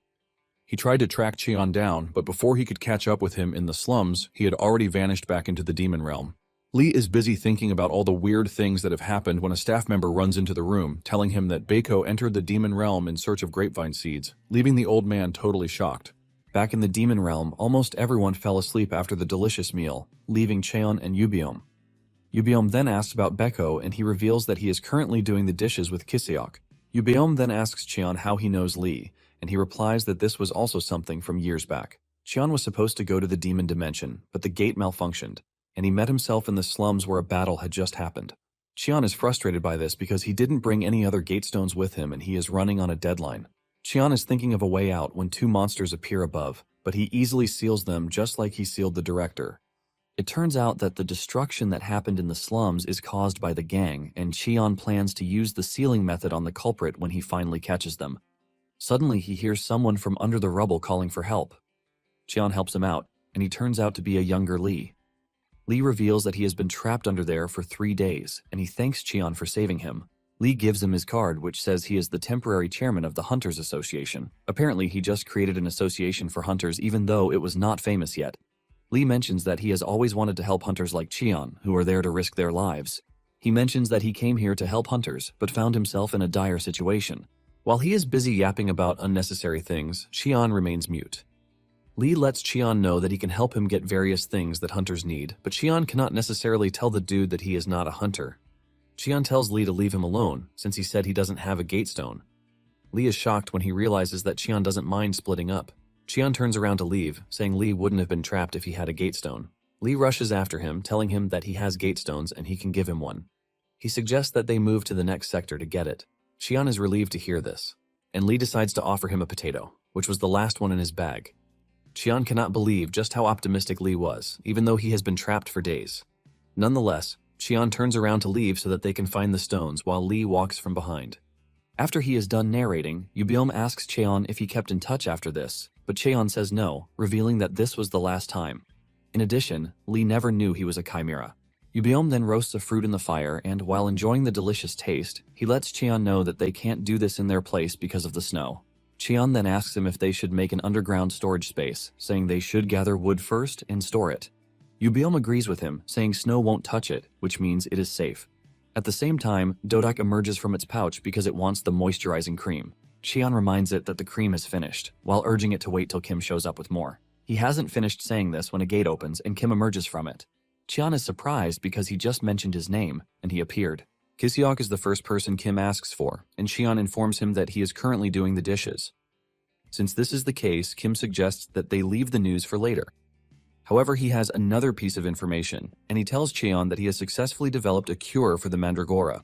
However, there is one problem because to administer the medicine, they have to give the mandragora's IV injection. The issue is that even after making the needle smaller, and Yubiom asks if there is any other way to do this, Cheon takes a look at the mandragoras and realizes that they appear to be scared. Kim mentions that the drug needs to be infused slowly into the body to be effective. Cheon then asks Kim if he has the moisturizing cream with him. Cheon collects the cream and he starts to massage one of the mandragoras with it. To their surprise, the mandragora likes it just the same way Dodak did. Moments later, the mandragora falls asleep, shocking Yubiom and Kim because this is the first time they have seen something like this. Once the mandragora is asleep, Cheon gets the chance to push the needle into its body. The mandragora feels this and it jerks awake, but it immediately sleeps back. Once they are done with the first one, they move over to the liquid metal mandragora and it already knows what's coming for him. In no time, they are able to successfully pass the IV into both mandragoras. Kim tells Cheon that they just have to wait to monitor the progress. Cheon cannot believe that he just helped pass an IV into a mandragora, revealing that he would have preferred to fight monsters instead. Yubiom teases him, saying people are already asleep so they didn't get to see this. Moments later, Kiseok shows up, and Kim breaks the shocking news that he wanted to, which is the fact that he has successfully developed a hair loss serum. Kiseok hears this, and the pot he is holding falls from his hand in shock. Tears fall from his eyes as he asks Kim if he is serious about